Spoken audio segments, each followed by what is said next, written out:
Crawford is a fight fan, and he's a fight fan's fighter. The Ennis Express is a runaway train. Ain't no pressure when you built for this. Man down, round one. The truth hurts.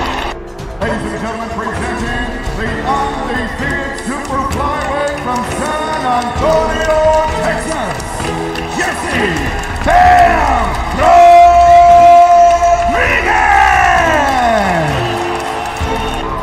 The universally recognized undisputed lightweight champion of the world, Devin the Dream Haney!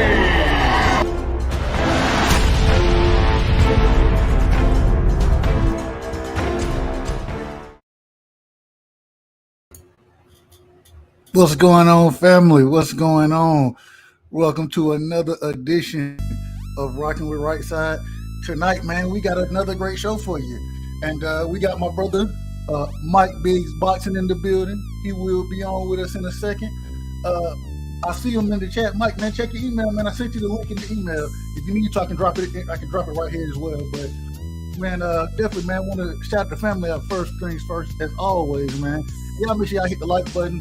And sub to the channel if you're not already subbed, and hit the bell for notifications because we're gonna keep putting on these shows, bro. Like I'm really enjoying it. I'm really enjoying it. We had a hell of a show yesterday with the Queen Kwee, man.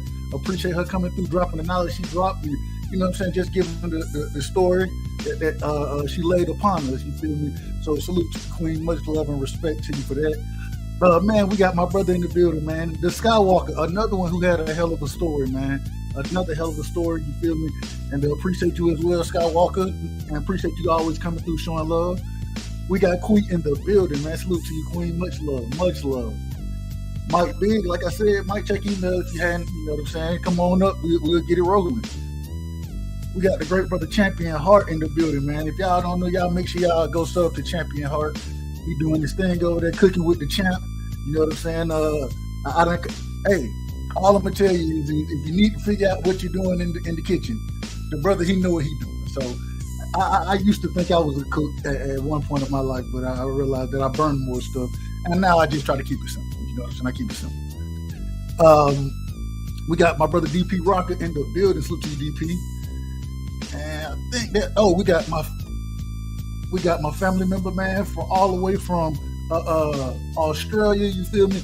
Big fight coming this weekend, Carl. A big fight coming up. You know, we got Devin Haney and Cambosis squaring off again. But shout out to my brother from down under, Carl, man. Salute to you, Carl. And that's what it is, yeah. And my brother down under, Carl. That's it.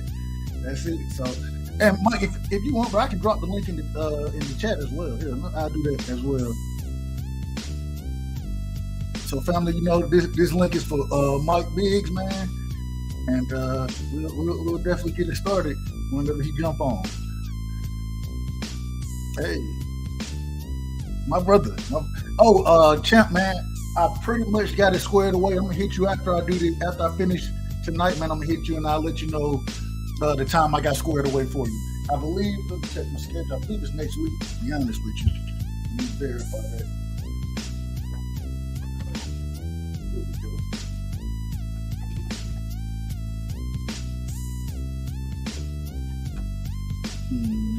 Okay, yeah. So it's looking like it's gonna be next Tuesday, but I'll definitely send it to you. And there we go, man. We got the brother in the building, man. Let's do it. My brother Biggz, are you with me? Yes, sir. What's good, brother? What's good, Mike? How you feeling today? Shit, man, I'm vibing to that beat right there. Yes, sir. Yes, sir. Yes, sir. We got to keep that some of that old P in here, man. About to start crip walking out here. Is the music too loud? No, you good. You good. We good to go, man. So, hey, like I always say, man, we'll get started. And, hey, first things first, man. How you feeling? How you feeling today? And how life actually, you know what? That music is a little bit loud. It is? Okay, that's cool. Take it in the house. All right, now don't bother me no more. Yeah, that's good. That's good. I was telling my son, man, coming out here bothering me, turns off the damn light. Well, you know, whenever you want to do something, that's when they need you, man. That's when they need you. Whenever you got something that you're working on. Y'all can still see me, right? Yeah, you good. All right. But man, so first things first, man. How's your day, man? How life treat you? Life is good, my brother. Turn the light on, please. Life is good, man. I had a good day, man. You know, I homeschool. I'm sorry, man. I get home and my kids want to bombard me with questions. I feel you. Jesus Christ. Give me 1 second. Take your time.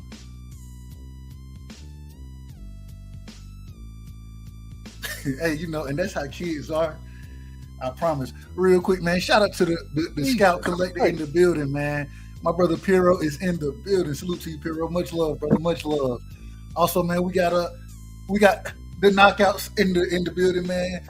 Miss Knockout, the queen over there. And shout out to her as well, man. And shout out to my brother Knockout as well. So, but Knockout. Hey, what's up, y'all? Love that shirt, Mike. I love the shirt. Oh yeah, you already know. I gotta represent. Yeah, that'll way to promote the brand, man. Promote your brand. I ain't mad at you. I'm not mad at you. Yes, sir. Man, so we're gonna hop right into it. Man, talk to me. When you were coming up, man, let me know. What was it like as a kid for you coming up? You know, were you raised in a single parent household with both your parents? Did the community raise you? You know what I'm saying, man? What was that like? And what did it look like for Mr. Biggz coming up? Well, it wasn't Mr. Biggz when I was coming up. It was Mikey Brown for some reason. I don't know why, but yeah, I grew up in a single family, but my pops is still there. You know, I was weekend warrior. You know how it is. You know what I'm saying? So I would go to his house every weekend. Me and my sister, we go to his house every week. I got 2 sisters and 1 brother. My older sister is with me. Is with my mom and my dad. But then I got another sister with another mother and another brother with another mother. So, you know, my dad was a Rolling Stone, kind of, sort of. But he was still there. He was still there for me. You know what I'm saying? That's my guy. I love him to death, man. He about 71 now. And I still fuck with him. I still go see him. But growing up, man, it was a single parent house. Just me and my sister. My mom was strict, but she worked at night, so that allowed me and my sister to creep out whenever we wanted to creep out. More me than my sister. But yeah, I was a creeper, man. You know, the hood kind of raised me, but I still had morals and guidelines, and I still had to go to school. And my mom whipped my ass if I didn't do that, and she'll whip my sister ass if she didn't do that. We needed to get straight A's. I was a smart kid. I played a lot of sports. Played football and basketball, actually. I love boxing, but I couldn't do boxing. My mom kind of didn't allow that. So now, where did you grow up at? What was it? I know you're in Maryland now. Yeah. Did you come up in the Maryland area, the DMV? No. I grew up in New York, bro, the Bronx. Oh, the Bronx. Okay. Yeah. Grew up in the Bronx, man. I love the hood. I love the Bronx, man, but I had to get up out of there. It wasn't doing nothing for me, man. I was going in the wrong direction, you know what I'm saying? If I stayed there, I've been out here in Maryland for like about maybe almost 30 years now. Yeah, almost 30 years. So, and if I stayed in the Bronx, man, I'd probably be in jail or dead, bro. I'm trying to tell you. Bro. Hey, I believe it, man. I believe. So, man, you growing up in the Bronx, you did the whole PS school system thing, right? Yeah, New York is always, being down south in Georgia, New York is always a little different, you know what I'm saying? So, man, talk to me coming up in New York, man, what was that like as a kid? Like, I know I've heard stories, but man, like when you were young, what did y'all do for fun? You know what I'm saying? Talk to me about coming up out in the Bronx now. Basketball, football, and racing and just mainly sports when I was a kid. When I turned like 15, 16, 17, still in high school, I fell into the trap. You know what I'm saying? The trap, hustling, nickel and diamond and, just dumb shit. Just not getting in trouble, because I ain't never get in trouble for drugs, but, I had my share of, getting a little bit of money here and there.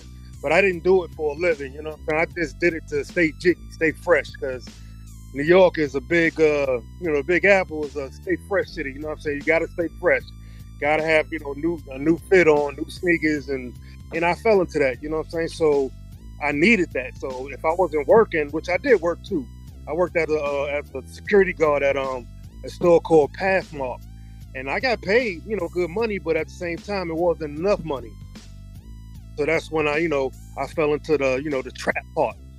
And it was okay, but it was also scary at the same time. But that's how we did. That's what we did when we was kids, man. Shit, at one time I got busted for stealing cars, and they had branded me the kingpin of the Bronx, right? I was like, kingpin, motherfucker! I only stole like 1 or 2 cars. I'm a kingpin. So it was just a whole weird time. I didn't do no time for it. I got slapped on my wrist and set me on my way. Don't get in trouble no more, little black boy. So I mean, that was about it. You know what I'm saying? That's the extent of me getting in trouble had something to do with cars. No drugs, just cars. Stealing cars, man. That's the first on the show. I don't think I heard anybody have a story about stealing the cars, man. So how old were you at this time when you got caught up in that? Yeah, like so I was sophomore in high school, like 17, maybe 16, okay, 17. So, yeah. Man. So okay, now before we get there though, we're gonna start, man. Talk to me your relationship. I know the way you were speaking very highly of your father, and as well as your mother. Man, talk to me about your relationships with them, man. That dynamic. I know with your mother, you said, hey, she gonna put them things on me if I ain't doing the right thing. You know what I'm saying, man? Talk to me about that relationship with her, even today, and your dad. I know you say you're a weekend warrior, and hey, for him just to be there, like you say, he's a Rolling Stone, but for him to be there, I think that's a hell of a thing. Regardless, all kids need their fathers and their mothers. And so, man, just talk to me about the relationship with your parents and your siblings as well, because your 2 half siblings, as well as your sister, we all were growing up. Well, I talk to my moms almost every day. I talk to my pops almost every day. But when growing up, I still spoke to them all the time. Especially my older sister. Being that she was in the house, with me and my moms. So we had a great relationship, man. We always laughed, always went out. My mom's made okay money, and we still lived in the ghetto, but we were ghetto fabulous. We had a car. We always had food on the table, clothes on our backs, she was very, very strict, man. Clean your room, do your homework. You can't go outside until you're done with all this stuff, and so I did all that stuff. I did all my homework. I did good to school just so I can be outside, hanging outside with my boys. I want to do that. I ain't want to, because I lived on the 7th floor, which was the top floor of my projects, and one of the buildings, and I didn't want to be the only, dude, only guy in my crew, not outside, looking out the window on my windowsill like, damn, I want to be outside, stuck in the house and shit, you know what I'm saying? And so I did what I had to do, you know what I'm saying? So I kept my grades up. I was behaved myself, I was a little mischievous, you know what I'm saying? Curse word here or there, somebody parent told me or heard me curse and told my mother, she reprimanded me, and that was that, you know what I'm saying? So I just never did it again. But other than that, man, me and my mom was real cool, man. We real cool to this day, you know what I'm saying? My pops, he was very strict, very, very, very cool, man. Just a dark-skinned Southern dude, man. I don't have my father's complexion. I got my mom's complexion, and he's a dark-skinned dude.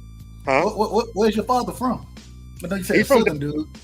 He's down south from Moncks Corner. No, Moncks Corner. What state is that?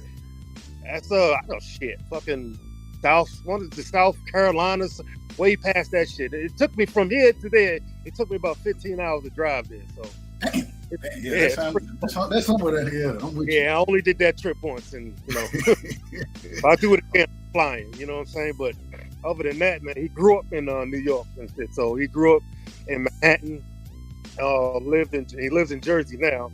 But I always go see him, man. Like this past 2 weekends ago, when I went to go see Shakur Stevenson fight, I went and visited him first, and then I went on to Newark to see the fight. But Yeah, man, we got a real cool relationship, man, and we talk all the time, man. We right now, because he's older, he don't like going out because of the COVID shit. So we more or less either on the phone with each other, or we do a group chat on Zoom or something every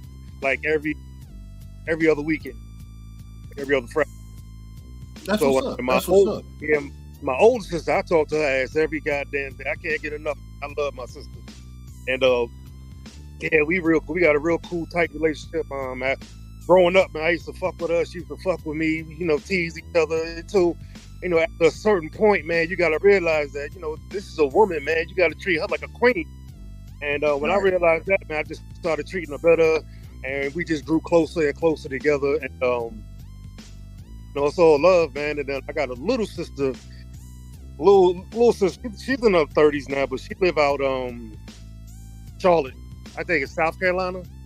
Yeah, South Carolina. Yeah. Okay. She live out there.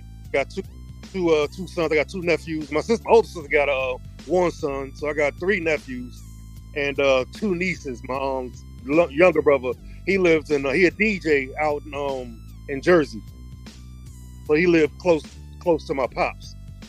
And yeah, we all got a good tight relationship. I don't talk to my little sister and my little brother as much as I should, because they are real busy. So but what they call me when they can, you know, I'm the older brother, so, you know, they treat me like shit sometimes, but I don't care, you know. I know they love me. Right. I know they love me. You know, so, as the older brother, that's what you get. It comes along with the territory, man. It comes with the territory. I don't care, you know. It's all good, you know. Long as I know they okay, you know. I see they post on social media, and I know they good, and you know, if they have a big problem, like my little sister, and she has a problem with her kids, she'll call me up. Yeah, I have to talk to them and you know, try to square shit out and let them, you know, come together, hug, and it's all over, you know. But other than that, man, it's all gravy, man. We a tight knit, close family. My grandmother, she told me, she said, you know, a lot of times if I don't hear from you, this was especially when I was in college. She said, if I didn't hear from you, I knew you was good. I knew everything was good if I wasn't hearing from you. Now, when you start calling me or something. Back then, at that time, you know, because you know when you get a little freedom, you start to do your own thing. But she would tell me, she said, when you start calling me, then I start to get a little worried. But now, you know, I talk to her on a regular basis. Not that I'm older, but yeah, man, that's how we are as people, really. But man, so when you're out there in the streets, man, you're playing sports, man. What position in basketball did you play? Were you any good? I was okay, man. I was a power forward. Okay. I played on all my teams, all my high school teams and junior high school teams, you know. And when I got to high school, I started playing football too, and I was a running back / wide receiver, and I loved that shit. But I got hurt, and that was that. Yeah. And so yeah, my back, and that was it. That was it, man. So let me ask, your earliest memories of boxing. Who introduced you to the sport? And man, what's your first memory about the sport? My uncle Calvin, Uncle Chris. They used to come over all the time on Saturdays to my house because I guess we was the only one that had, you know, HBO or whatever. And they used to tell me to sit down, and with them, it'd be like 5 or 6 of them, and we would sit in front of the TV and just watch Mike Tyson or Roy Jones or what's his name, Floyd Mayweather. And those are the only 3 guys I really, Muhammad Ali too, but he wasn't fighting no more. But those are the only 4 guys I really knew about. That was the only, you know, at the time. And then after I watched them fight, after I watched Floyd Mayweather fight, I got hooked. To it because I was like, God damn, this dude, he just beat the shit out of this tall ass mother. God, how the hell did he do it? He's so small. And, you know, in my mind, I don't, you know, I'm not thinking about the technical part of it. I'm like, yo, this guy is 6 feet. Mayweather is what, 5'7". How the hell is Mayweather beating the shit out of this dude? And I wanted to know, so I, you know, started watching boxing more and more and more, reading papers or whatever I could get my hand on, and it got something to do with boxing, I was into it. You know what I'm saying? Because they didn't really, you know, there was no social media back then, so It was really, the ring magazines, and whatever I can catch on ESPN or Showtime. I mean, HBO. So that was, that was the extent of it. And so now, at this time, if you don't mind, how old were you when you really got into the sport? Like, this was it around high school, middle school? Are you grown now? What age are we talking about here? Well, yeah, this is all teenage years right now. Teenage, okay. As I'm watching, I can say now that I was a casual because I was a straight up casual. So the only reason why I say that is because if I see a dude, like say here's a good example. Say the Anthony Joshua was fighting back in my day, you know what I'm saying? And he fought what's the little fat butterball dude name? I can't think his name. No, not Butterbean. No, the dude he lost against him. Ruiz. Andy Ruiz. Andy Ruiz, yeah. Back in the day, I'd be like, yo, Andy Ruiz ain't got nothing for this guy. Because I'm a casual, you know what I'm saying? He ain't got shit for him. Ain't nothing he could do that's gonna stop this big muscular, muscle-bound dude. And I don't know about, you know what I'm saying, how the muscles, your reflexes and all that shit. I didn't know. So that's why I was a casual back then. But now I analyze the shit more. You know what I'm saying? I wasn't really analyzing it back then. You know what I'm saying? So and I think for all of us, we all start as casual fans of it. Right. Same with the reason I started became a fan, like I always said, Mike Tyson. Fight parties, being able to watch Tyson knock people out. We got the same birthday as well. And so because of that, like you, I started as a casual fan, but the more I watched the sport, the more I loved it. And man, you see so many different technical things about it versus as you watch more and you grow in the sport. So I definitely understand where you're coming from. Real quick, man, I done missed a couple people. Let me shout out to my brother, Box Talk 101, man. Always showing up and showing out, man. Salute to you, Box Talk. Much love, brother. Much love. Knockout Boxing 86 TV, he's in the building. I saw him earlier, but I can't find him now. But it's all good. My brother, he's in the building, man. In there, right? Man, we got my brother R. West in the building. Salute to you, R. West. My apologies, bro. I owe you a call back. I'll definitely give you one, man. Man, we got my brother Con Shinery showing up and showing out. As always, man. Salute to you, Con. Much love, brother. Much love. Let's see. Man, we got Mrs. Skywalker in the building, man. Salute to Mrs. Skywalker showing love. Thank you, man, for coming through. Thank you. Queen in the building. And then, man, we got my brother Mex in the building. Hey, Mex, I got to get you up here as well, bro. Got to get you up here. And then we got Just Do Boxing, man. Salute to you, Just Do. Much love, brother. Much love. So, bro. Man, so Mike, all right, now going back before you get to your older days, when you get into the high school or middle high school time frame, you know what I'm saying? Outside of sports, man, what were your hobbies and what were the things you like to do outside of sports and stealing cars? I had to throw that in there. I appreciate it. Shit, I was a barber, man, cutting hair. I cut all the neighborhood kids' hair. What else, man? I love cars, so I detail cars and shit when I was a kid. Anything I could do to make some money before the other shit happened, man, I did it. You know what I'm saying? I was very good with my hands, very athletic, so I could do pretty much anything I put my mind to. If I could just see once, I know how to do it. You know what I'm saying? If I see somebody change the tire one time, I know how to do it. And the same for oil change, anything. I would know how to do it right offhand. It'll take me a minute. It'll take me a minute to perfect it. But other than that, as long as I see it once, I can mimic it. Gotcha. But yeah, it was just cutting. It was cutting hair. Whatever I can. Just whatever, man. You know what I'm saying? When I go to the barber, I watch the barber. You know what I'm saying? I watch him cut hair. I'm like, you know what? I can do that same shit. All I gotta do is go get the same kind of equipment, the same pieces from my clippers, and if I need to ask questions, they there to tell me, what I need to do, what I can do, and that's what it was, man. Hey, my brother always said, "Were you nice with the clippers?"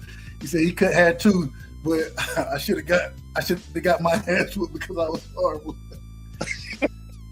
Yeah, I was good, man. I'm still good, man. Only people hair I cut now is my kids, and when I go see my dad, that's it. Okay. Can't stand up too long, man. My back killing me.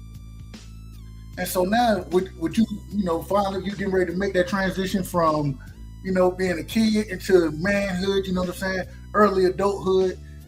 Man, what was it like, graduating high school? Did you go to college, man, after that? Man, what happened after high school? After high school, I just took a year off, man, just chilled out a little bit. I didn't do college. I didn't think college was for me because school really wasn't for me. I just did it because I had to do it. You know what I'm saying? I had, because if I didn't, these things called truant officers would come pick me up and just bring me back to school any goddamn way. So I just, I did that. And when I got out of it, when I graduated, got my diploma, I was like, the hell with this, man. Let me just chill for a year. And if I want to do it, if I want to, pursue more education, I'll do it. But I was just like, fuck it, man. I just went and I just started working. I left the drugs alone, and I just started working and making money. And I moved out. Actually, my mom's moved to Maryland, like when I was still a teenager. So she moved to Maryland. It was just me and my sister living together, and I couldn't really have that. So I just, I worked and I just got my own place, and was doing that for a while. And then I got tired in New York, and it wasn't taking me nowhere. And I was, just getting looked over for, promotions. And I was like, you know what? Me and my girl went to live in Florida, and in Orlando, Florida. And when I did that, it was all right. It was too hot, but I enjoyed it. It was me and my girl, and I got a job. And all of a sudden, my girlfriend wanted to move back to New York, and I'm like, yo, well, what the hell we come out here for? It was a little back and forth thing. She went back to New York, and I stayed in Orlando for about a month. And then after that, I moved to Tampa. Tampa was whack, real slow. And then from Tampa, this was in '97. From Tampa, I moved to Maryland, and I've been here ever since. Actually, before Florida, I went to California just for like a little visit, little vacation. My cousin wanted to see if I wanted to live out there, but I lived in the heart of Compton. No sir. He said no sir. What? No sir. So you went from, and you would think I'm from the ghetto. You would think, I heard gunshots, in the Bronx. I've seen a few dead bodies here and there, but fucking Compton, man, all you see is dead bodies, and you smell the gun smoke, man. Yo, I had to get out of there, bro. And I had to wear neutral colors. I couldn't wear like red. I couldn't wear blue. I had to get out of there. So I just to kind of recap, you went from coast to coast first. You know what I'm saying? You went from east to west coast. Yeah. And then you went from the west coast down to Florida. You came to the south. Yeah. Didn't really like Orlando. Got ready to head. Well, your old lady at the time headed back up to New York. And you said, "Well, we're going to Tampa." Then you went from Tampa, man. So in Florida, I know you said it was hot. Man, when you got down there, what type of work were you doing, and what did you pick Maryland because that's where your mother had moved, or what made you choose Maryland? Oh, Maryland, man. Most of my family was out here, so I figured let me come out here, and because I didn't really like Florida too much, I wasn't. I just didn't get along with Florida. Florida didn't get along with me, so I was detailing cars out there at the dealership. But other than that, man, I was just like, man, you know what? Let me go down here. I had no family in Florida. You know what I'm saying? Nobody to help me, nobody to look out for me. So when I came here, I had my uncles, one of my uncles, my aunts, a few of my cousins, my moms. And when I came out here, I got a job like that because my moms knew people. And at a dealership, at a car dealership. And I tried to sell cars, but that wasn't for me. I just stuck with detailing, and detailing is where it's at because Maryland is like the second richest county. Montgomery County is like the second richest county in the world, some shit like that. Everybody got a fresh ass car, Mercedes Benzes, Maseratis, you name it. You know what I'm saying? And they would come to the dealership and see me, and on a low, I had to You know what I'm saying? I had to finagle some shit to detail their car, so my boss wouldn't find out. So I was making money doing that, like almost $1,000 a week doing that, along with my other, you know what I'm saying, paycheck. So that lasted a long time, man. Okay. I was loving Real that quick, shit. man. Go ahead. Shout out to Roboy, Florida in the building, man. Salute to you, bro. Much love. Then we got the singing OG in the building, man. KQKC. Shout out to KQKC, man. Much love to KQ, man. Much love over there. So, hey, you know OG be hitting those notes, man. He be hitting the notes. My man KQ. Love KQ. Hell yeah. That's my guy. Nah, KQ good people, man. Real good people. Hell yeah. So man, Mike, all right. So you and real quick, I want that. So, man, what was the conversation that said let's go to Florida with nobody down there? How did Florida come into play?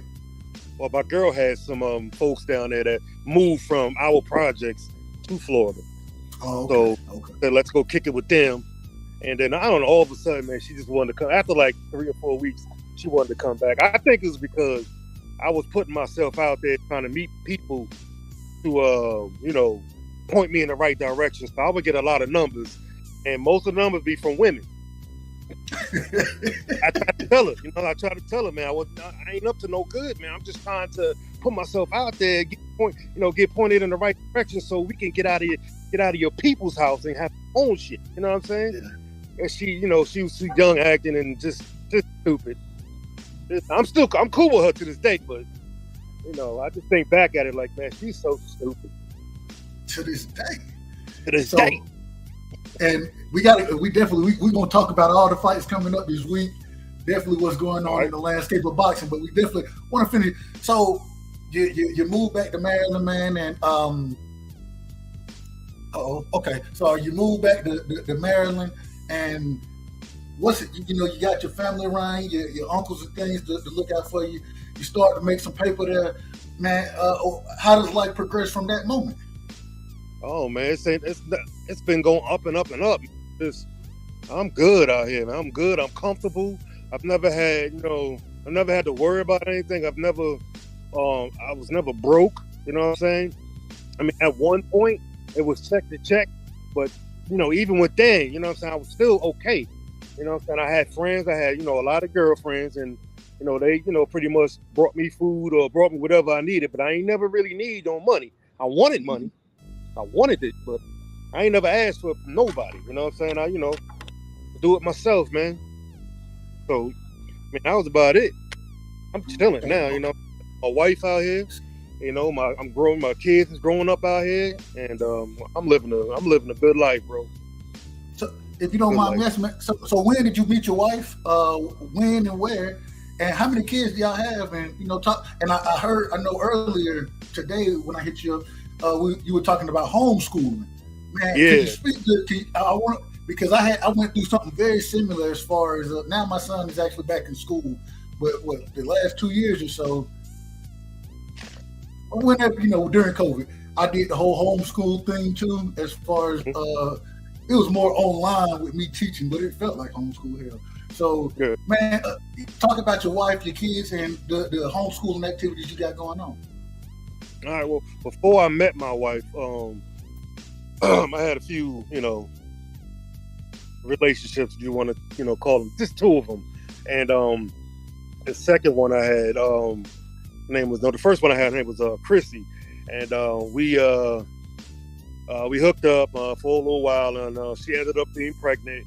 I wanted to do the right thing, being a man. I wanted to do the right thing, get married, and but I just couldn't marry her. She had too many issues, and right now my son with her, I have a son with her. He's 22 years old now, and after that it was just a few little here and there. Met my wife in 04. Yeah, I met her in like the end of 03, beginning of 04. I met her, and we got married in 05, and we've been happy ever since, man. We got 3 kids, 3 boys. The oldest one is 15, the middle one is 14, and the youngest one is 11. All boys. I got nothing but boys, man. And Yeah, it's just been great, man. But with the homeschooling, my middle child, man, his name is Ruben. Real good kid, real bright, real smart, very smart. But his social skills is, I mean, he got good social skills. He know how to make a friend, but he got authority problems. Authority problem. You can't fuck with no teachers telling him what to do or where to go, and shit like that. So we just ended up homeschooling them, and it kind of worked out. Well, I'm homeschooling. It kind of worked out because at that time, right before that time, we was gonna decide to homeschool them. I had surgery on my back, and that was from work. My job paid for all that shit, and the surgery didn't go so well because the only thing they fixed was my sciatica nerve, and I still got back problems to this day. So I kind of take it easy. I don't get too excited. But other than that, I retired early. And I still get money. I get enough money just in case my wife don't just stop working. I can still take care of everything. You know what I'm saying? So, but my wife is working. She's a school teacher, but she works at central office. So she's like a what do you call that? She writes the curriculum. She's like the boss of her department. So yeah, she makes great money. I still make money. You know what I'm saying? And I do side shit to, make money, which actually I'll probably tell you. I'm gonna tell you now, and I'll tell you at the end of the show. But I just bought like 2 PS5s at a low price, and I'm about to resell them joints for a higher price. So I got little hustles here and there, but I also get a steady check too. Hey, how much you want for a PS5? We'll talk about that. We'll talk about that later. We'll talk about it later. But so, and real quick, man, shout out to the brother Teach in the building, man. Salute to you, Teach. Always showing love coming through, man. Much love to you, Teach. And so, first, I wanted to say one thing, man. With the back issues, my mom, she had back surgery, and one thing I've noticed is that whenever you have back surgery, I don't know how it works. Whatever they go to fix, it don't ever get fixed correctly. It always end up having more problems. Everybody I've talked to about back surgery, things like that, they've always they say that it's hard to come out of a back surgery and be all the way good. You know what I'm saying? But it is what it is. It is what it is, man. So, but man, fantastic, and just glad to know that you're doing okay, man. We're gonna get into some of this boxing talk now, man. And I wanted to ask one last thing about your last thing, man. Do they play sports? Anything like that? Talk to me about it. Yeah, I don't know if you look at my past videos, like maybe 2018, 17, 18. My 15-year-old was on what they call a Beltway league. You know what I'm saying? He played football. His teams, he was on a couple of teams. One was Middlebrook. Maybe it was, I can't remember the first team. That team was whack. The second team was the Ravens, and the third team, we went to Florida, and we went all the way undefeated, but we lost the last game, and it was pretty sad. But the experience is enough for me. The experience is enough for me, not for my son. You know what I'm saying? But yeah, but they all play sports: football, basketball, and soccer is the main things they do. Football, basketball, and soccer. Yeah, I think they want to play lacrosse, which I ain't never heard of no goddamn lacrosse until I came to Maryland. I was like, what the fuck is a lacrosse? You Lacoste? And it's funny because until I moved up to Atlanta and started working up there and everything, I had never heard of lacrosse. And one of my coworkers at the time, man, her son, he got a D1 scholarship to play lacrosse, and I'm sitting here like, I didn't even know lacrosse. Is it in the Olympics or what do they? I don't know. I've never heard of it or seen it until I came to Maryland. I swear. I actually never. I went to one lacrosse game with her to see him play, and being that I was, let me see, at the time I was probably 24 or so, and he came into the office. He was 17, and so me and him, we like, hey, he about the youngest person I'd have met in the office at that time.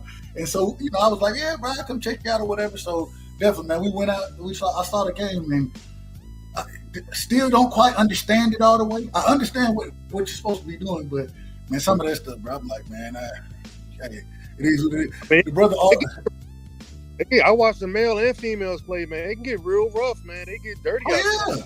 They be hitting you with the stick and everything. I'm like, is that legal?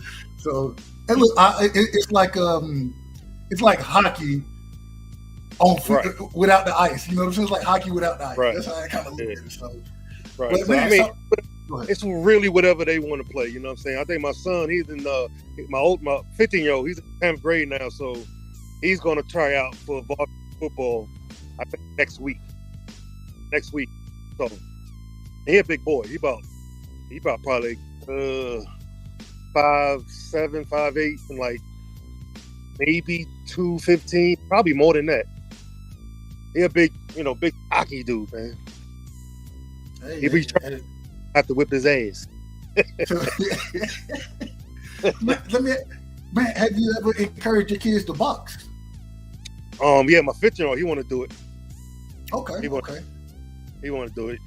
I got them gloves and all that shit. They, they fool around with each other, but not too serious. But yeah, my 15-year-old, he want to box, and I'm like, all right, man, I'm gonna take you to the gym. I'm gonna take you to a gym out here. I mean, there's a bunch out here, so I just gotta, pick and choose from one. Okay. So, man, moving into the sport of boxing, man. So, man, talk to who. If you had to say this guy right here, this is my favorite fighter of today. Who would that be for you? Spence. EJ? Yeah, Errol Spence. Okay. Yeah. Well, we might as well ask the tough question early then, man. Bud versus Spence, man. Bud versus Spence. Is that fight happening? Is that fight happening? Yeah, if it happened, I like them both. I don't really care about. I care about the ring, the square circle. I don't care about money. I don't care about whatever the business about that. I care about what's going on in that square circle. And when I analyze both of their careers, and watch all of their fights, I just come up with a conclusion that Spence will dog walk his ass. I mean, I'm pretty sure Crawford's going to catch him a couple of times, but it ain't going to be enough. I just don't think so. I mean, that's just only my opinion. I just think Spence comes with that educated aggression, and it's just going to punish poor Bud. You know what I'm saying? I don't get me wrong. I like Bud. I like Crawford, man. He a slick fighter, man. Real slick. It's funny. Before we get going too hard in the boxing, I want to ask you one other thing first. And it is about boxing. But it's funny today. In these YouTube streets, you go out and you say you like Spence and Bud, you might be somebody's enemy. I'm not sure why, but it seems like you got to draw a line in the sand and pick a side in this fight, right? And for me, I ain't got no dog in the fight. Exactly. I like both. I like both fighters, and to each his own. You know what I'm saying? I picked EJ to win the fight, but like you said, that's off of what I see from in the ring. Man, first things first. What do you think about the climate and the culture around this fight as far as YouTube boxing goes? And then, man, how did you find YouTube boxing? How did you end up? How did that happen? But let's talk about the climate and culture first, and then we'll go back to how you got on. Okay. Well, I just think it's great for the build-up of the fight. You hear a lot of this, a lot of that, a lot of he say, a lot of he say. You know what I'm saying? It's just a build-up. You know what I'm saying? And the more we hear about it, the more it's building up. I just think they're trying to wean out the people that are streaming it for free. You know what I'm saying? That's just my way of thinking. Maybe networks or maybe these computer whizzes out here will figure out a way to not have people streaming these fights illegally. You know what I'm saying? Still in the fight. They trying to wean that shit out, and I think that's the biggest holdup. Really, that's the biggest holdup of them making this fight happen. I just think it's the money, of course. It's the money. And if you got 2 to 3 million, because it's one of the biggest fights in boxing. And if you got 1 million, 2 million people streaming this shit, that's a lot of money. It's a lot of money coming out of the boxers' pockets, which is understandable. It's understandable. So, like I said, I try to stay out of that. It really hurts me to think about that. And I just wish and hope, just for us, just for the boxing purists, the guys that, sweat with this shit every goddamn day, trying to find out this, trying to find out that, we talking about it, we acting on it and shit like that. I hope it works out for us. You know what I'm saying? And, the casuals, whatever. They want to see it, of course, but they want to steal it too. And I know people that steal it, that just fucking steal it. And I don't go to their house to watch it. I don't do that. I find it goddamn self. Mike, man, look, I'm in a dilemma right now. I'm telling you, I'm in a dilemma. So I'm like you. I ain't sitting here trying to steal no fights. I'm paying for the fights, right? Yeah. Because I said if EJ Bud ain't made, then I'm not buying the Deontay Wilder fight, right? Right. And now I find myself the week of thinking, I'm like, man, I gotta support my boy, man. I gotta support Wilder. I rock with Wilder, he's from Alabama, he's from the South. Man, but I'm in a dilemma, man. Should I stand by my word and find a way to stream it? Or should I go ahead and bite down and say, damn it, I'm a support the sport, man. Now, mind you, I don't knock anybody from doing that. You do what you gotta do. I don't have to each his own. Hold on a second. Let's let her come out. What's up, Peach? I'm sorry, my son just let my dog out.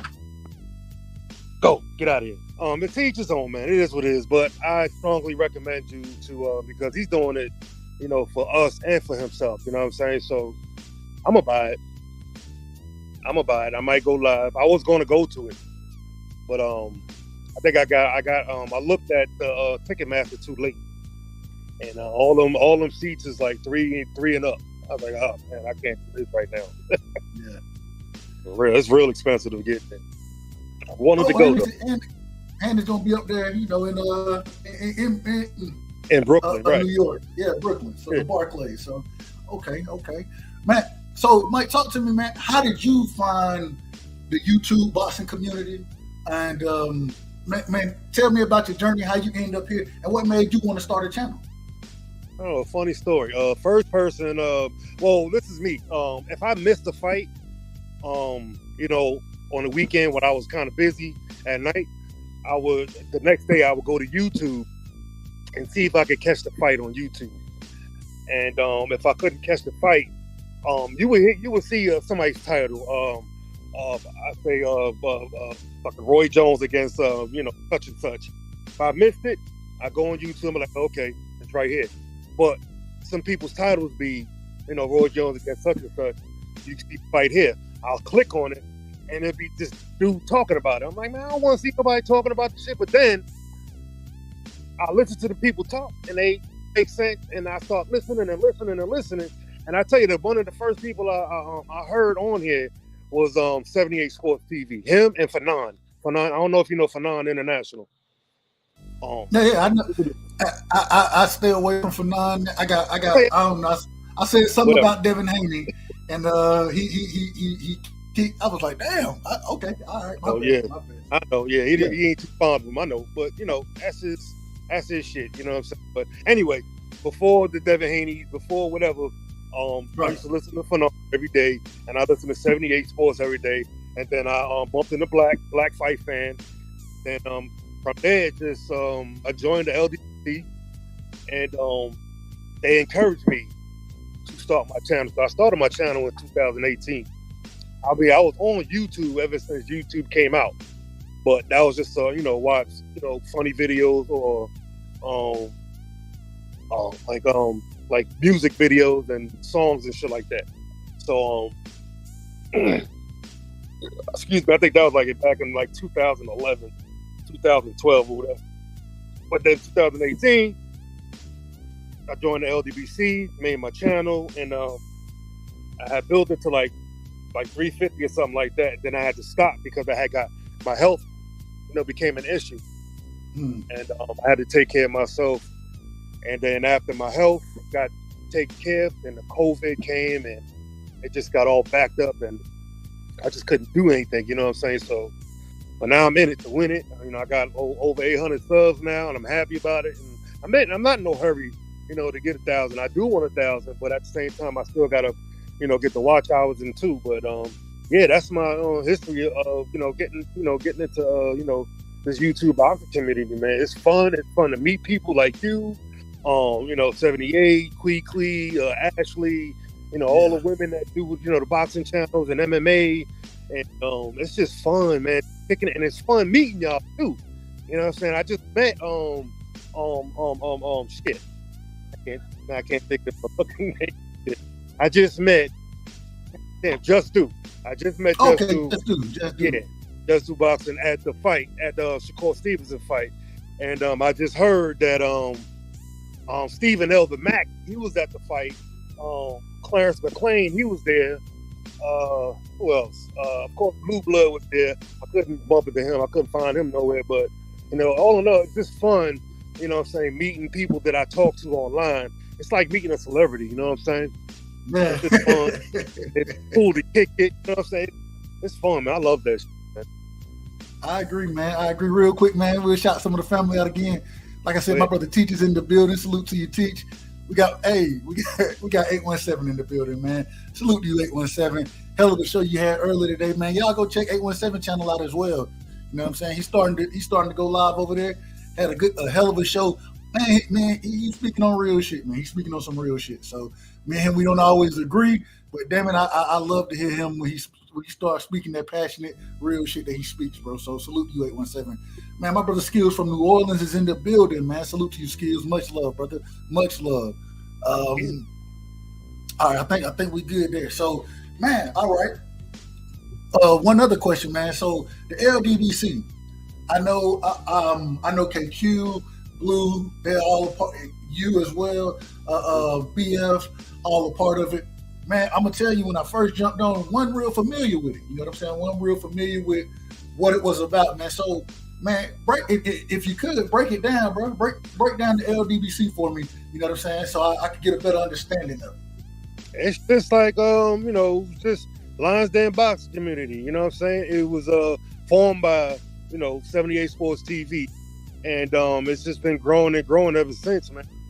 It's a cool community of boxing minds getting together, kicking it, and just making a bunch of content, for casuals and boxing purists. You know what I'm saying? And some people can go left, some people can go right, some people, can get upset, and some people can just take it. You know what I'm saying? And I'm one of them guys. I can just take it. You know what I'm saying? Plus, it helped that I took a break too. You know what I'm saying? It was an untimely break, but it still helped. You know what I'm saying? Because it started getting ridiculous with just really go hard people trying to, it's just trying to establish what am I looking for? What word am I looking for, man? It just got weird, bro.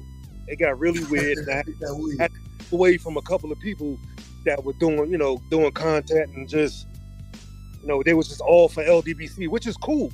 You know what I'm saying? I'm for LDBC, but I'm also for TWT, the winning team, too. You feel me? Yeah, so I feel you. And I like the winning team, man. I like the way they, I like Quee. I like Gabe. I like T. I like everybody that's down with the TWT, man. It's just cool, man. Great, tight-knit community, and, we love everybody, man. I love everybody. Facts. I'm with no you. Beef. No, hey, I ain't got no beef over here, man. I ain't got no beef with everybody, man. Real quick, and we got a member of TWT in the building, man. Shout out to Big Texas ATX Cletus Smith in the building. Salute to you, bro. Much love, Cletus. Much love, brother.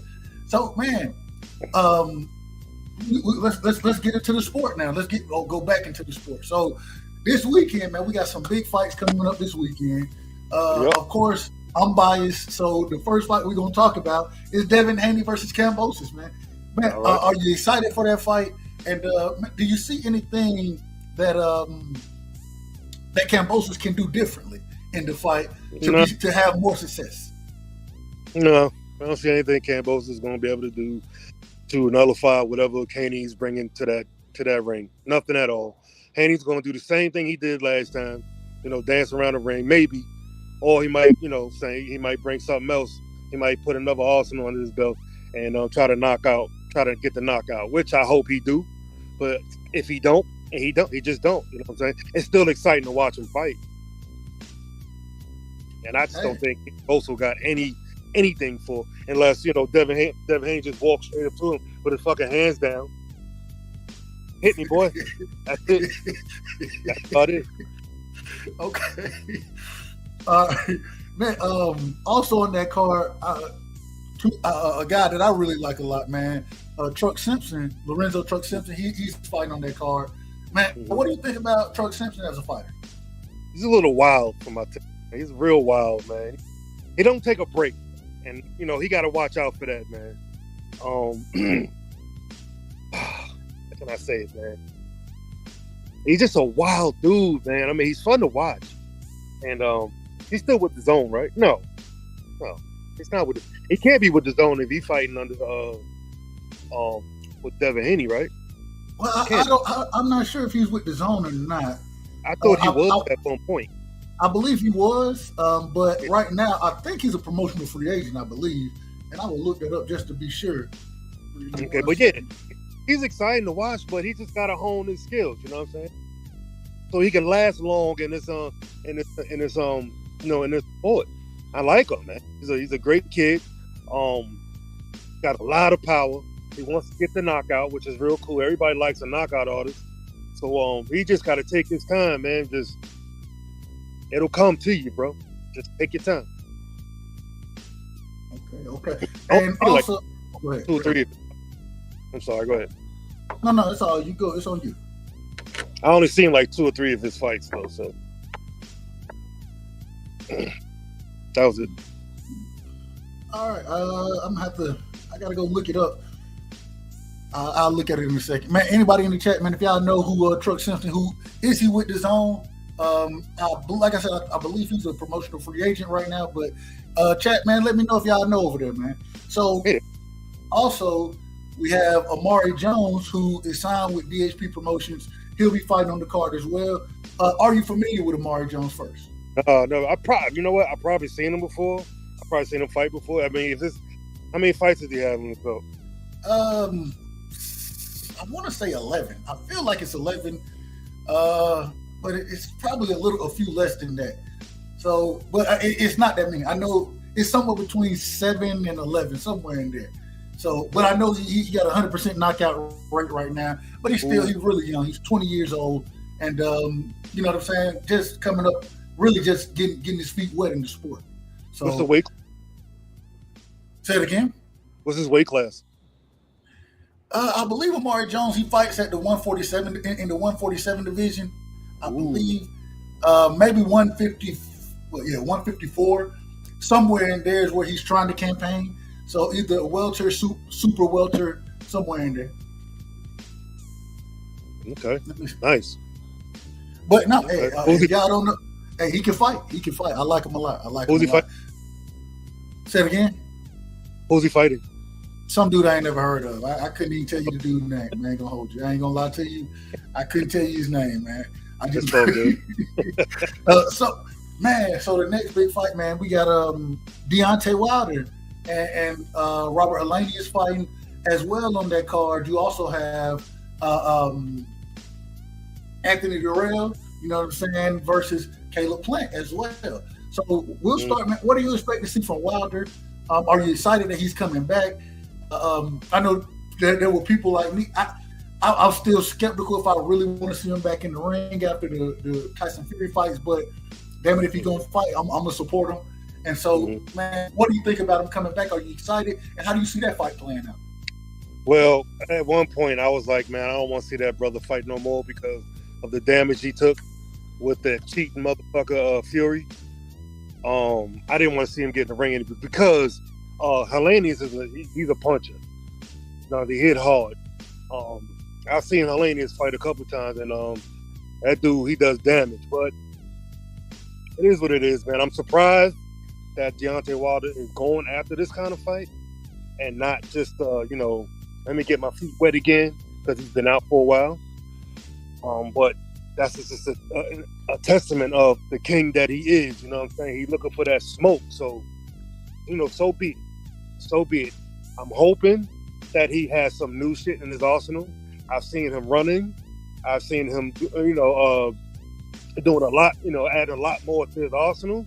So hopefully he can implement that in the ring come this Saturday night. And I'm rooting for him. I got him. I still think that, that equalizer still put anybody ass out.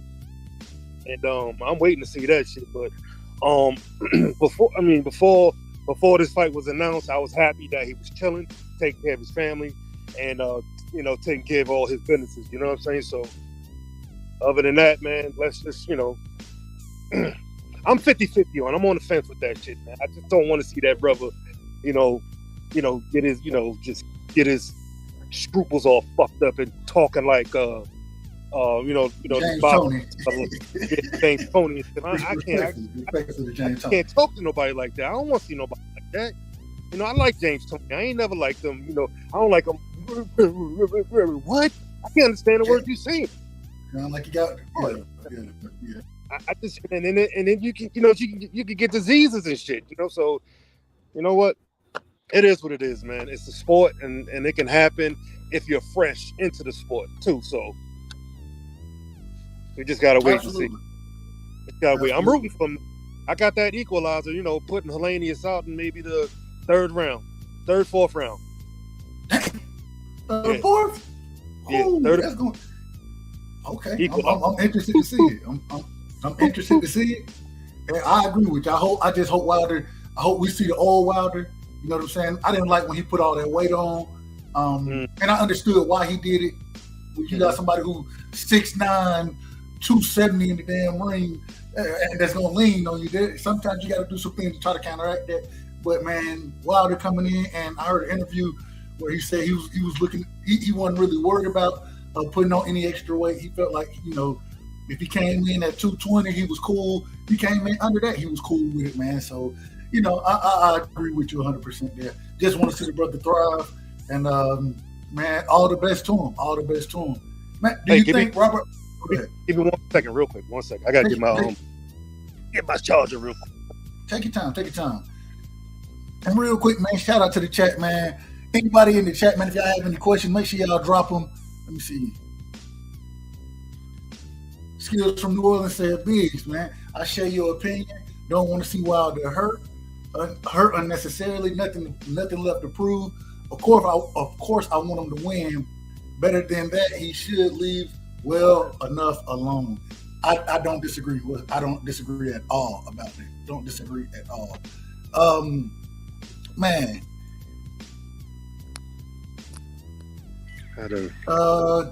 Connor Shonery said, man, did Lorenzo Jones? Who's Lorenzo Jones? Is Lorenzo Jones? I don't know Lorenzo Jones. Signed with MTK Global. I'm not sure about that. I don't know who that is right there. I'm not sure. But let's see. We'll see what Wilder has left. I'm interested in how Wilder looks. Most importantly, I just want the brother to be healthy post-boxing. Man, I think we all share that sentiment, man. We all share, and for all fighters, we want to see them healthy and make it through the sport, man. You know what I'm saying? That's for everybody. So, but it is what it is. It is what it is.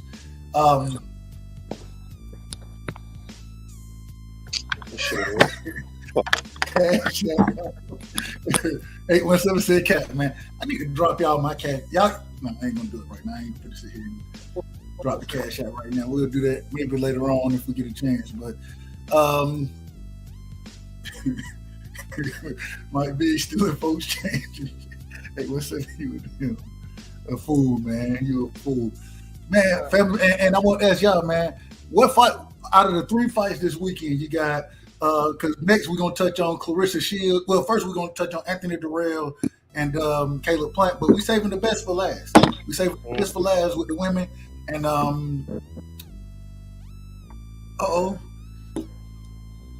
sorry, trust. Okay, so he did sign with MTK Global. I did not know Truck was signed with MTK Global, bro. Did not know that. Hell, hence the reason you had in what was that, his last fight. Yeah, Devin Haney trying to put the purse up, but I know that was on the undercard of Mickey Bay and Tevin Farmer, so I know it was a little different. But man, that's be careful with MTK Global, bro. You never know what's going on over there. Let's see. Not sure if he's still with him, but Trying to find me an outlet. Okay, Maybe. okay.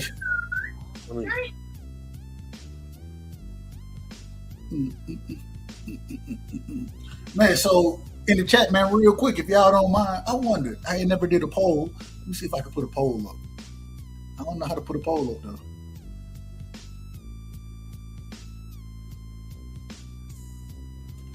And I still don't know.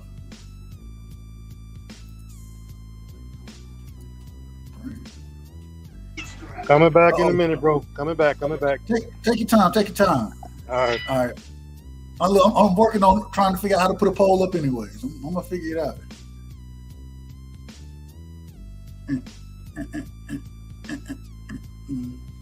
But, man, so which fight are y'all most excited for, man? Are y'all most excited for Devin Haney versus Kambosos rematch, the Deontay Wilder-Helenius fight, or one of what I think I'm probably most excited for right now is the GWOAT, you know what I'm saying, versus Savannah Marshall. Clarissa Shields, that is. Anybody don't know who the GWOAT is. Clarissa Shields versus Savannah Marshall. Which fight are y'all most excited about in the chat, man? Y'all let me know. I'm still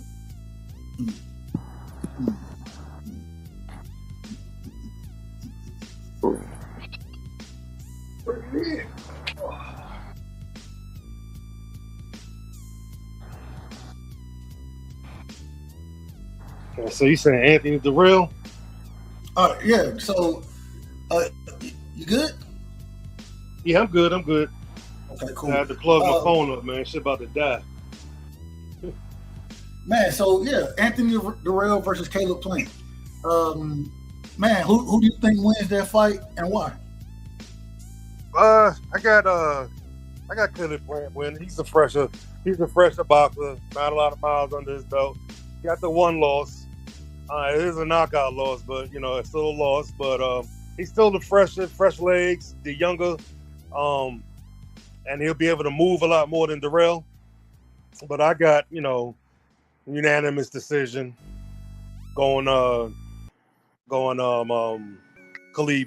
Caleb Plant's way. I don't think Durrell got anything for him.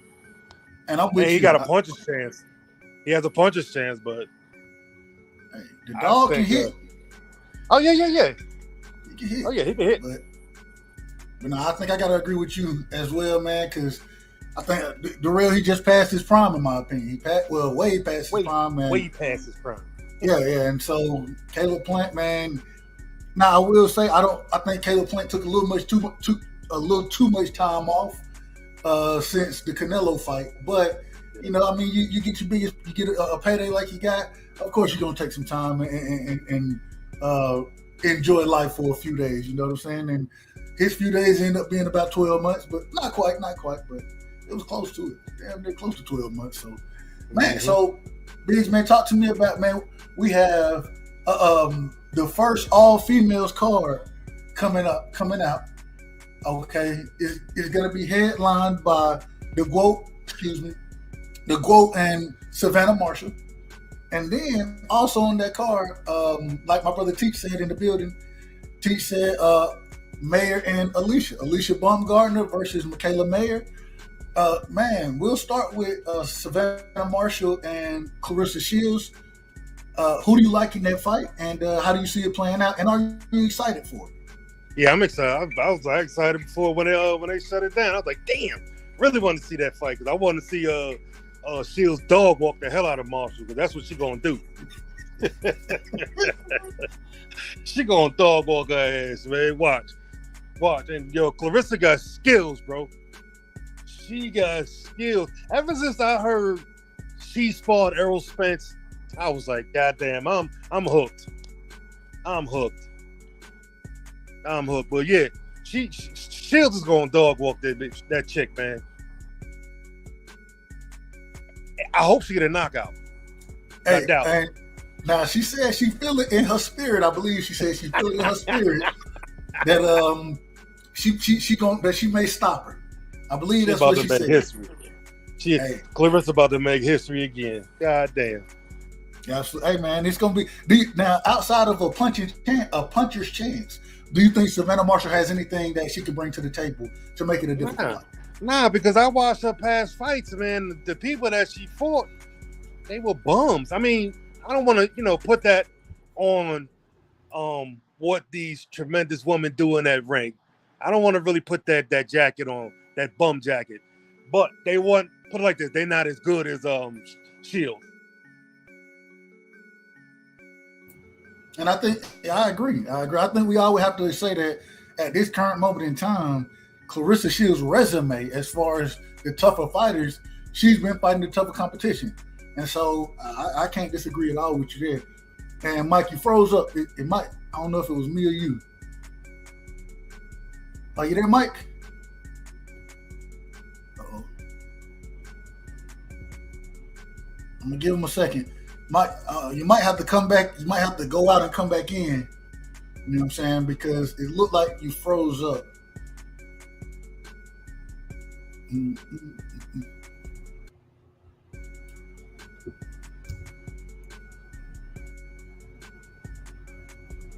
All right, well, we'll catch. Okay, Mike, he left. I'm pretty sure he'll be coming back shortly. So let me catch some of the comments real quick.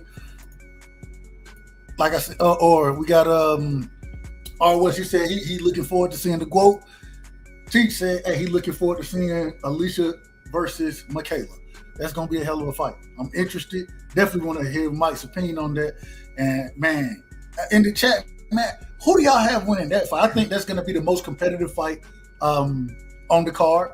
And so, man, I hear a lot of people picking Michaela Mayer to win. I hear a lot of people picking Alicia Baumgartner to win the fight, man. So it seems like it's a true 50-50 fight in the ring and on paper, and that's how the fans are seeing it. So, man, y'all drop it in the comment section who y'all have winning that fight, Mayer or Baumgartner. Scott Walker in the building said, man, Shields and Marshall, they're all good in my opinion. Hey, I ain't mad at that. Con Shonery said he got Clarissa B. Marshall in a points decision. I can see that happen. I got it the same way. Con Shonery also said Plant has a legit shot at defeating an older Darrell.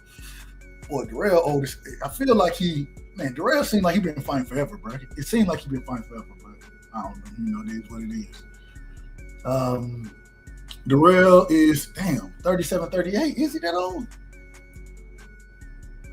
Darrell can get that knockout, but I mean, old but a dog. I ain't mad at that Skywalker. Hey, that's what they call it. They don't call him the dog for no reason. All right, we got my brother Biggz back in the building. Hold on, we're gonna bring him back in. Mike, can you hear me? Yes, sir. Yes, sir. I don't know what the hell happened, bro. My whole screen turned pink and pixelated. What the hell? All right. So, and the brother Con Shonery said freeze frame, but all right. So moving forward, man. Now, like I was just saying, I think the closest fight, the hardest fight to call of the weekend, in my opinion, is going to be Michaela Mayer versus Alicia Baumgartner. Yeah. Are you excited for that fight? And who are you picking to win that fight? Yeah, I got Baumgartner. Because I think she got a right hook from hell that'll take care of any of her contenders. What was the one girl she knocked out standing up? What's her name? And it was her. I know any other time I call this lady name. Me too, right? You know what I'm talking about, though, right? I know exactly. Yeah, it got knocked out of the year. Yeah, stood her ass up. Ref had to stop it quick. Hold on. That's what she gonna come with. That's what she gonna put Mayer's ass out with. Watch. How should I tell you? May ain't gonna go on the inside with her though. She ain't gonna do that. She gonna try to tag her from the outside, and I don't think that's gonna work. Bumgarner's she's a great athlete, man, and she can move. She got skills. I like her. I like it for this fight. It's 50-50, but I like it for this fight. Unanimous. I agree. Unanimous. I want her to knock her ass out, but it's gonna be unanimous. Oh man, hold on, I can't even pull up. Where's Box Rick? You know, Box Rick is almost the Bible of boxing nowadays. So Box Rick, Baumgartner. There it is. Here we go.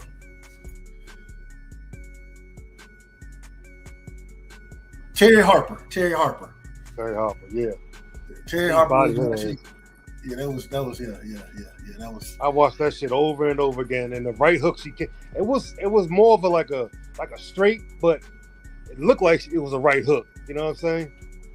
And that shit, it was beautiful. I was like, oh shit. that right hand from Baumgartner is serious. My brother D-Ray Promotions is in the building. D-Ray. D-Ray told me, he said, I told him that I was going to propose to Alicia Baumgartner. And so if she wins this fight, I believe he said I have to make it short proposing. And so we'll see what happens. We'll see what happens. Yeah, she is a beautiful woman, boy. Good God Almighty.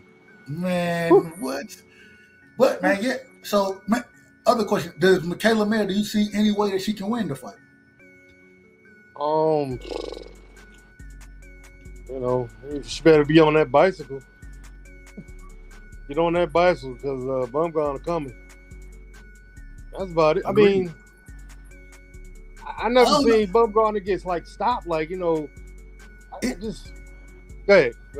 I was gonna say it's probably gonna be backwards because I know Michaela Mayer. She gonna come forward in this fight. That's what that's what she does. That's the type of fighter she is. So I think Alicia, she gonna be on the back foot. But at the same time, we've seen her be able to fight off the back foot, and you know, she likes to. She's a counterpuncher by nature. You know what I'm saying? So, and the other thing, if you go look at how she trains with Tony Harrison, you know, it's going to be interesting. It's going to be an interesting fight. I'm looking forward to it, and I like that it's over in the UK. The reason being is because then we can get that fight. Hopefully, it'll happen earlier in the day. We can still catch Haney and Kambosos, and we can catch Wilder, Helenius. If we can catch all three of them in one day, hey, I'm a happy camper. I'm going to be a happy man. A happy man. Sir. And yes, so, sir. I'm excited. Look, D-Ray Promotions. Hey, you damn right. I'm looking forward to the weigh-in, D-Ray. I'm looking very much forward to the weigh-in. You damn right I am. All right. I digress. And ROS said, man, what time does the lady card start? I know it's early. I do not know the exact time, ROS, but I'm pretty sure tomorrow, KQKC, he'll be able to inform us when it starts because I'm pretty sure he'll call that fight, at least one of the other fights, at least. So you're talking about the Shield card? Yeah. Yeah, they probably start that like 2:00 in the afternoon. That's what I was thinking. Yeah, our time, but out there it'll probably be nighttime already. So yeah, 2:00 or even sooner than that because they probably put some undercards on the zone. I mean on YouTube. They normally do that. Okay, so right now it says it is scheduled for the card itself, I believe. I don't think it's the main event. Let me see. On Sky Sports UK, ESPN Plus. The start time is scheduled for 2 p.m. Eastern. So if it starts 2 p.m. Eastern, we're probably looking at 5:00 Eastern time. That the main event, the main card to get started. And so that's what I'm gonna go with. But don't quote me on it. Please don't quote me on that. Yeah, but then what time will the Haney joint start? Let's see. Will that be after the Wilder fight? No. It should be before because I think the Haney Kambosos 2 time, I believe that fight. Okay, yeah. So Haney versus Kambosos 2. it looks like the main event, the ring walk, is scheduled for 10:30 Eastern time. Okay. 10:30 Eastern time, and then I believe Deontay Wilder. Yeah. Let's see, Wilder Helenius. So depending on how the rest of the cards go on the Deontay Wilder Helenius fight, it's gonna coincide with the Haney joint. Yeah, that's what it's looking like. Now they are saying that for the main event in that fight, the ring walk is scheduled for 12 a.m. Eastern. And so if it works out exactly like they say, then that means that we should be able to watch Devin versus Kambosos at about 10 my time, 10:30. And then right after that fight, it looked like we'll be going into the ring walk for Deontay Wilder if it happens the way that they have it scheduled out right now. We got to see. We got to wait and see. Gotta wait and see. Real quick, let me see. Skills said, or Con Shannery said, Skills from New Orleans. You don't believe Wilder's claims, do you? The costume, the egg weight, spiked water, the refs. Hey, I plead the fifth. I plead the fifth on that one. Spiked water, the ref. Let's see. Any upsets from D-Rex? Nah, I don't see no upset. Here we go right here. Skills replied back. He said, Wilder robbed the bank 5 to 10 years ago, and his fingerprints were found at his bank in his community. This was previously robbed. He would have naturally be considered sus, but Fury cheated before crickets. Boy, hey, y'all, the chat going ham right now. Yes, indeed. Champion Hart, he said, right side, we'll be able to catch them all we'll catch them all on ESPN. That's true. There we go. So we'll be able to watch. I appreciate that point, Champion Hart, man. So we'll be able to watch the Clarissa Shields fight on ESPN Plus, that whole card on ESPN Plus, as well as the Devin Haney card on ESPN Plus, and then we'll move over to pay-per-view for the Wilder fight later in that night. Okay. So wait. Shields is not on the zone? No. So now she fights with Sky Sports, and Sky Sports do like a co-promotion with ESPN Plus. Really? Okay. Yeah. I didn't know that. All right. And so that's how. So now I know Alicia Baumgartner is still signed over with the zone, but for this fight, they allowed her to go over to Sky Sports. And Eddie Hearn does that a lot. And we'll talk about promoters later on in the conversation. We'll get to the business of boxing as well. Definitely want to pick your brain about the business of boxing. I do what I can. I don't really know too much about the business, but No, I just want your opinion. I just want opinions. Man, so moving forward, when we look at when we look at the divisions right now, I want to kind of break them down. And if you got the time, man, I want to go. We're gonna start from the bottom and work our way to the top, right? We're gonna start from the bottom and work our way to the top. There are a lot of divisions that I can talk about to some degree, but I ain't educated in every division like that, just to be quite honest with you. So I'm gonna ask about certain fighters in those divisions, and man, we'll see how it works out. So the first one, man, the first individual I want to talk about is one of my favorite fighters, one of my favorites, Bam Rodriguez, right? Yeah. Are you familiar? Are you familiar? I'm familiar with the name, but I haven't seen the brother fight yet. Oh man, you got to watch Bam fight. Oh, I know. I heard he's real exciting, but I haven't had the time to. This last couple of weeks has been real hectic. Had to move. Actually, I moved my mom back out to Maryland from New York. So yeah, it's been real hectic a couple of weeks. But that's on my to-do list to watch Bam. Let me hear your views on him. How about that? Let me tell you something. Bam Rodriguez, in my opinion, this is just my personal opinion. So we've already seen him go, and he beat Juan Estrada. He didn't beat Estrada. He went and he beat Carlos Cuadras, right? And Cuadras is looked at as one of the top of the individuals, you know what I'm saying, in the 120 12, or I believe 100, the flyweight division, 112. And so, you got Bam. I mean, damn, the man can fight. He can fight. And no, excuse me, 115, not 112, 115. And so, but before that fight, he moved up in weight. He moved up 2 weight classes to fight at 115 to take that fight. And I mean, he beat the dog. He beat the shit out of Quadras. You know what I'm saying? And to be honest, Quadras, he's one of the individuals who done faced off with Nonito. Why did I say Nonito? With Chocolatito, with Estrada, with Estrada El Gallo, and he's supposed to be at the top of that division right now, according to a lot of different people. But also Rumvasai. And then after he goes and beats Quadras, he comes back and he beats Rumvasai his next fight. And the man, he is, I mean, just supremely talented, young. They tell me that Lomachenko, they call him the Matrix because of his footwork, right? Right. I didn't see Bam use change angles the damn near same way, if not better, as well as sitting there fighting on the inside in his last fight. You know what I'm saying? Which was a hell of a fight. He sat there, he banged away on the inside with the guy against Rumvasai. He used his skill set, his feet, his foot movement. I mean, he's done it all. You know what I mean? He does it all in the ring, and he's only 22 years old. You know what I mean? He's still young. And so I think he's the next coming. I think he's the goods, and man, I'm excited. I'm very excited to see him fight again, man. Very excited to see him fight.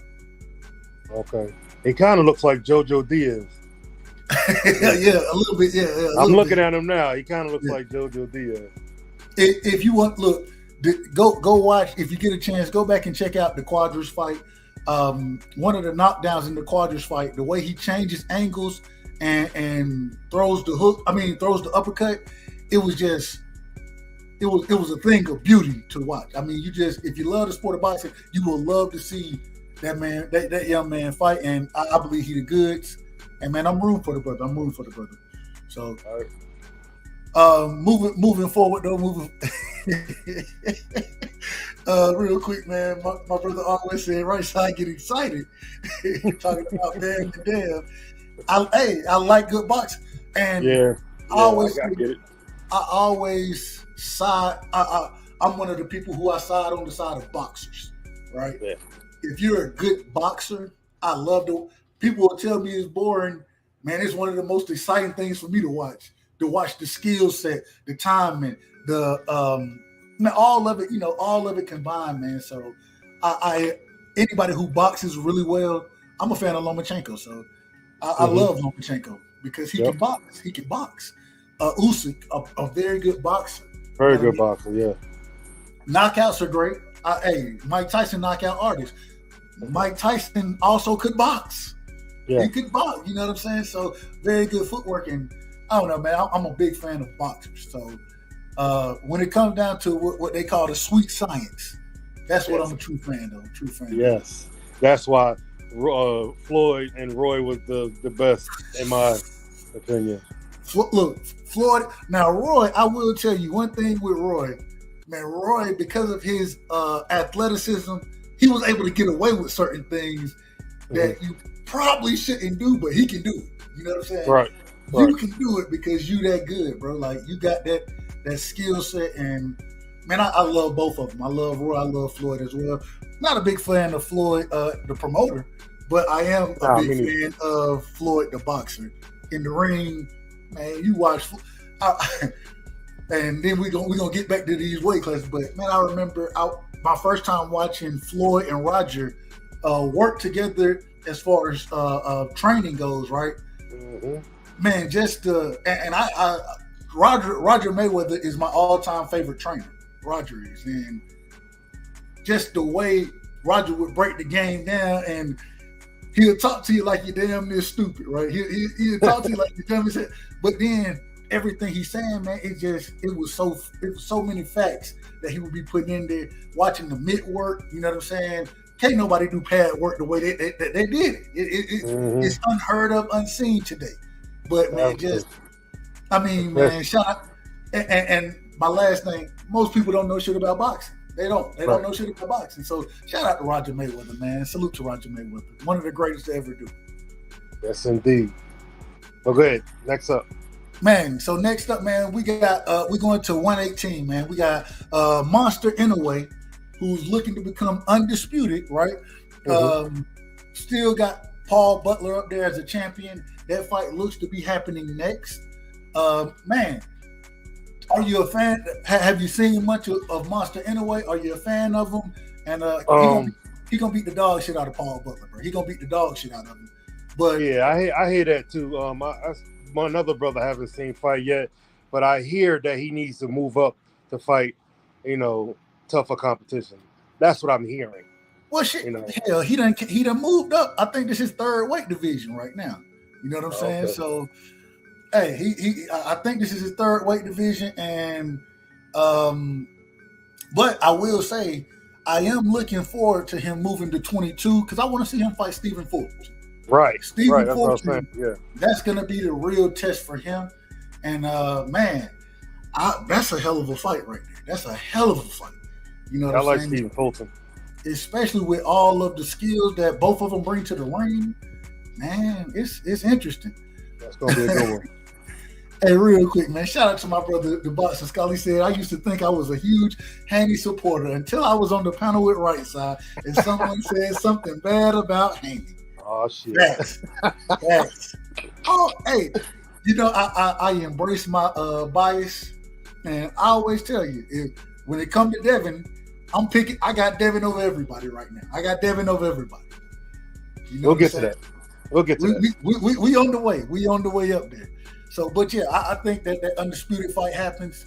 It looks to be in the making. I don't know if they have a date yet, but Inoue versus Paul Butler, it really should be Casemiro. Casemiro should really be the person fighting them, but he had a damn sauna suit on over in the UK. Somehow that became illegal. I don't know none of that shit. I don't know.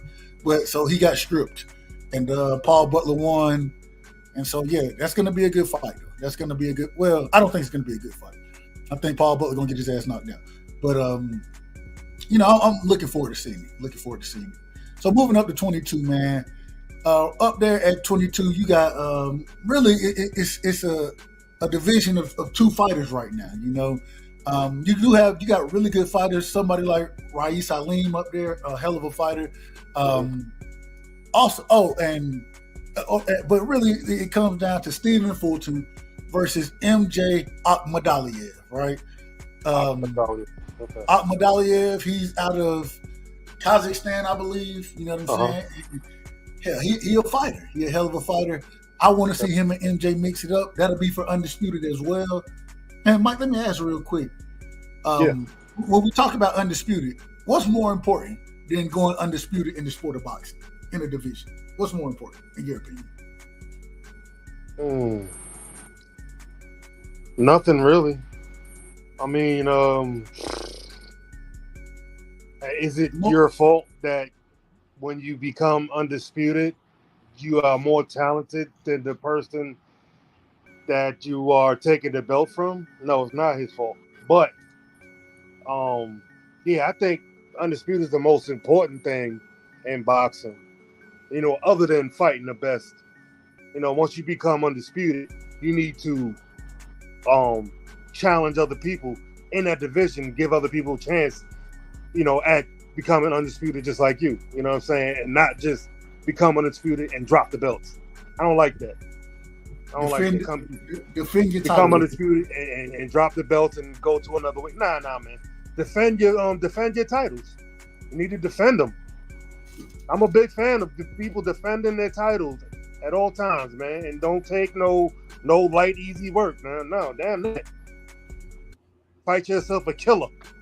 Go get the smoke. Who people think gonna whip your ass. That's what I want to see. You get the smoke. Go for that smoke. I'm with you all but the I way.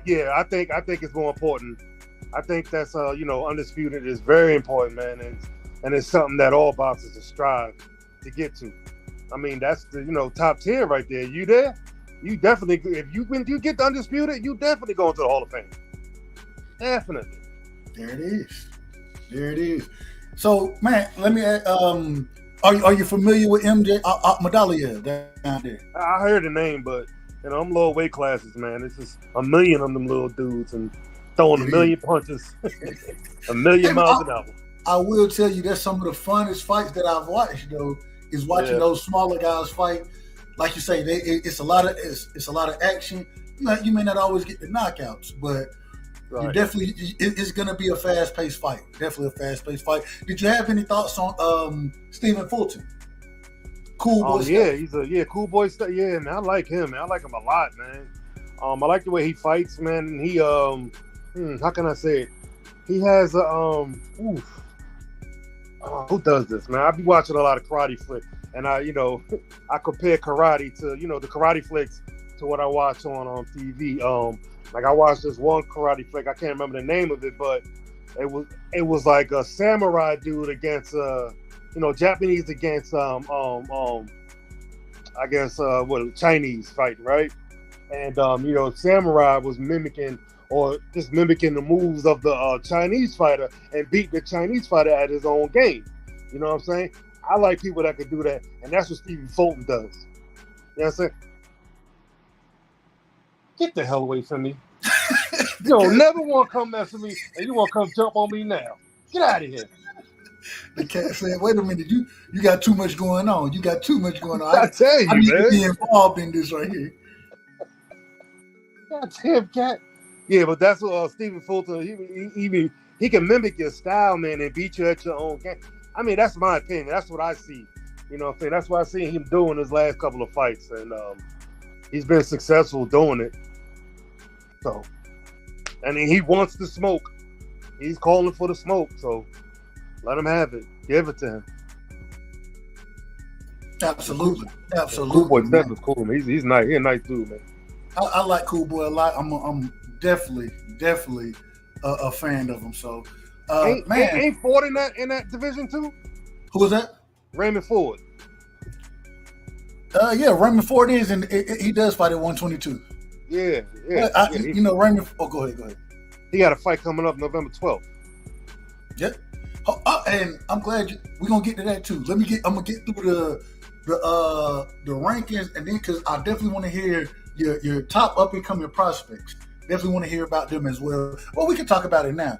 So, Raymond Ford, man, talk to me. What do you think about Raymond Ford? Are you a fan of him? Definitely. And he's an Olympian. And so, man, talk to me about Raymond Ford. I'm definitely a fan, man. He's a good boxer, good fighter. Very precise with his punches. Seems like he hit pretty hard, and I enjoy watching him fight. He's a little dude though. He's real small. I met him, man. He's like 5. He seemed like he's like 5'2", 5'3". But I met him, and I talked to him, and he promised me a knockout for my birthday.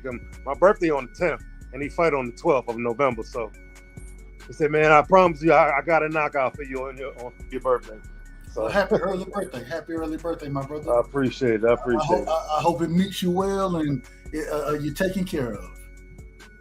I'll be all right. I was trying to save up, so I could go see the Errol Spence fight. I thought it was going to be on the 19th, but man, don't get me started.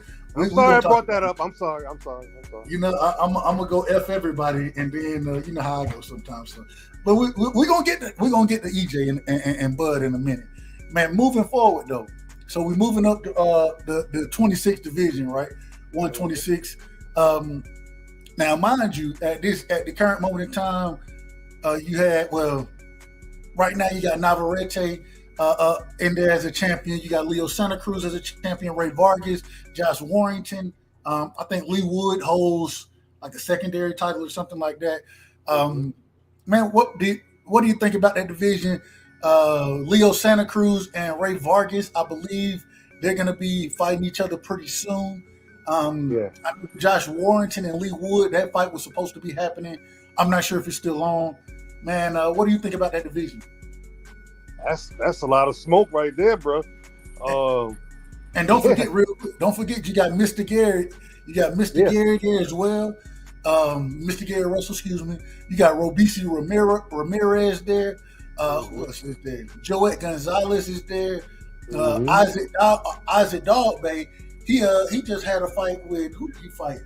He fought somebody. Didn't he lose that fight? No, he won the fight. I thought he lost. I thought he lost the fight. When I was scoring it, I had the other guy winning. Well, who did he fight? Yeah. I had him losing that damn fight too. I can't remember the name, but I thought he lost that daggone fight, man. And convincingly lost it too. But they gave it to him. They gave him a gift decision on that one. I can't remember the name the dude named me for it, but I can't either. Hey, the dude got robbed though. I mean, I like Dog Bay. Don't get me wrong. You know, if he won it, you know, when I'm watching it and I'm watching him win the fight, then he win the fight. He won the fight, but the other dude won convincingly to me. Okay, it was Joey Gonzalez. Joey Gonzalez, right? Yeah. But yeah, man. Go ahead. No, go ahead. I'm sorry. No, it's about you, bro.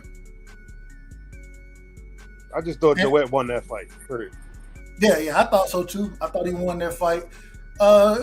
Tough decision, but man, Dog Bay, he showed me a lot in that fight. I liked him in the fight. I thought he put up a hell of a fight. You know what I'm saying? I thought he lost, but at the same time, when you make it as close as he did, hey, you force the judges, man. You force the judges' hands, and so, but yeah. So, anything on any of the other fighters you want to speak on? I like Navarrete. You know, of course, I like Mr. Gary Russell, Raymond Ford, Leo. I'm real psyched to see Leo Santa Cruz, and what's the other guy name? He just said his damn name. Vargas. Yeah, I'm real psyched to see that fight. I want to see what Leo Santa Cruz bring. But he's still a dog, man.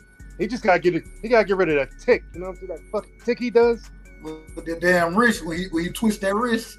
Yeah, that's a tail. You know what I'm saying? You're playing poker, you do that. Oh, they got your ass. They either gonna fold or they gonna raise the stakes on you. Come on, man. Stop that. You got some of the things you gotta stop doing, man.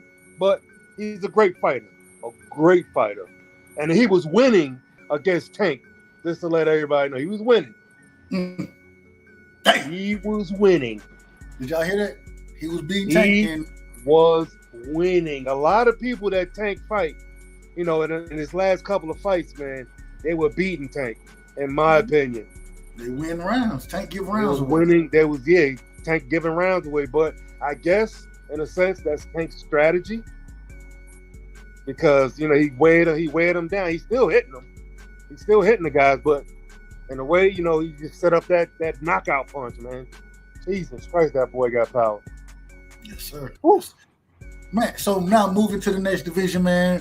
We at 130, where Shakur Stevenson was the reigning unified champion after he beat Oscar Valdez, right? Also in that division, man, you also have Hector Garcia, who put them things. I don't know if you remember the fight, but he had what's my boy name? Had him running out. I mean, damn near running out the ring, man. What's his name? Oh, he Chris Colbert. Oh, Colbert, yeah. Oh yeah, Hector Garcia put them damn hands on Chris Colbert ass, bro. Is that Hector Garcia or? Yeah, that was Hector Garcia. Yeah, had Chris Colbert literally running around the ring. When he put Colbert down, right? I don't know. I don't know if he knocked him down in that fight. I can't remember if he knocked him down. I just remember at the end of the fight, man, at the last 4 rounds, he didn't want no smoke. He didn't want no smoke with Hector Garcia, none. And you know, Chris Colbert talk a lot of trash, so. Oh yeah, he talk big shit. But also, man, you got Conceição, who I believe that's the fight you went to, Shakur and Conceição. Yeah. Okay. Yeah, it was a clinic, bro. Yeah. We put Shakur at 35, so we're not gonna talk about Shakur yet. We're talking about him next. But Joe Cordina, you still got O'Shaquie Foster down there. Man, you got some good fighters at that 30-pound division. Man, first question for you: with Shakur vacating the titles, right? And now I believe 3 of the 4 titles down there, outside of the one that Hector Garcia holds, I think everything else is up for grabs. You Right. got Oscar Valdez. Man, who do you think takes control of that division? Valdez. You do? Yeah. Yeah. Man, Shakur didn't really beat the shit out of Conceição, but he beat him. So Conceição still got some left in the tank. Then you got what's the other dude's name over there? What we just talking about? Shit. You still got Hector Garcia. You still got Cordina. You got Conceição. You got O'Shaquie Foster. O'Shaquie Foster. That's who I got. I got O'Shaquie. I think he's gonna start taking the division over. And he's still up and coming. Hey, he pretty much there. He pretty much there. He was there. Yeah. Okay. I thought you. Okay. And Yeah, I I thought have yet to Jamel see the Herring fight, but retired. I hear a lot about the kid. I'm sorry. Go ahead. What you say? Now I saw D-Ray. He put Jamel Herring in there. Oh, Jamel Harry. But No, Jamel Harry Herring- quit. I mean, Yeah, I thought he retired. Yeah, he retired. And so After the who did he fight after Shakur and got his ass whipped? I can't remember. He fought one more fight after that, and then Yeah, for one more fight, and that was it for him. and that was a tough ass fight he was in, bro. It was it was a hard ass fight he was in too. Got his ass whipped again. Yeah. Man, so moving forward though, going up, we going into one of the hottest divisions in boxing right now, the 35, the lightweight division, 135. Man, who's the king of the division in your opinion? Right now. Right now, who's the king of that division right now in your opinion? Well, right now, you already know who the king. You're about to fight. You're about to beat the shit out of what's called it come Saturday. Cambosis. Agreed. Yeah, Man. about to beat the shit out of Cambodia. He the king right now, but there's a lot of 50-50s going on. A lot of 50-50s. After that fight, there's a lot of 50-50s. I mean, I fucks with Devin Haney. I fucks with Shakur Stevenson too. You know, I think them two are gonna have to duke it out and see who's gonna be the best at that division. You know what I'm saying? What's his name? No, he went to 140, didn't he? Teofimo? Teofimo, he went to 140, didn't he? Yeah, Teofimo. But for this discussion, I will include Ryan at 135. I will include him down there because What about Tank? Tank, absolutely. We're gonna definitely bring Tank down there. So, man, let's get to it. First things first, Go. man. Devin versus Tank. Who wins that fight? See, you put me on the spot, bro. I say Devin. You got Devin over Tank? Yeah, I got Devin right now because Dev ain't gonna get into no. He ain't gonna get. He oh shit. I don't know. Hold on. Yeah, it's hard to say, man. It's hard to say because Tank gets hit. He gets hit, but it don't seem like he gets hurt at all. Agreed. So he's gonna take them straight rights and straight lefts from Devin Haney just to get in and land that one big shot. You know what I'm saying? And Dev ain't gonna really front run him. He gonna stay on the outside because he don't want to get caught by that left or that right because he got power in both hands. He better stay on the outside. Yeah. Yeah. I'm a fan now, but I ain't crazy. He better not go in there and try to fight Tank on the inside. That's a horrible decision. That's a horrible decision. But I got, because he's very smart too. So I got Haney on this. I got Haney on that. He gonna stay on the outside. He gonna pick Tank apart. You know what I'm saying? He gonna use that long ass perfect jab he got because Devin Haney got one of the best jabs in the business, and he's gonna work him, man. He's gonna work him.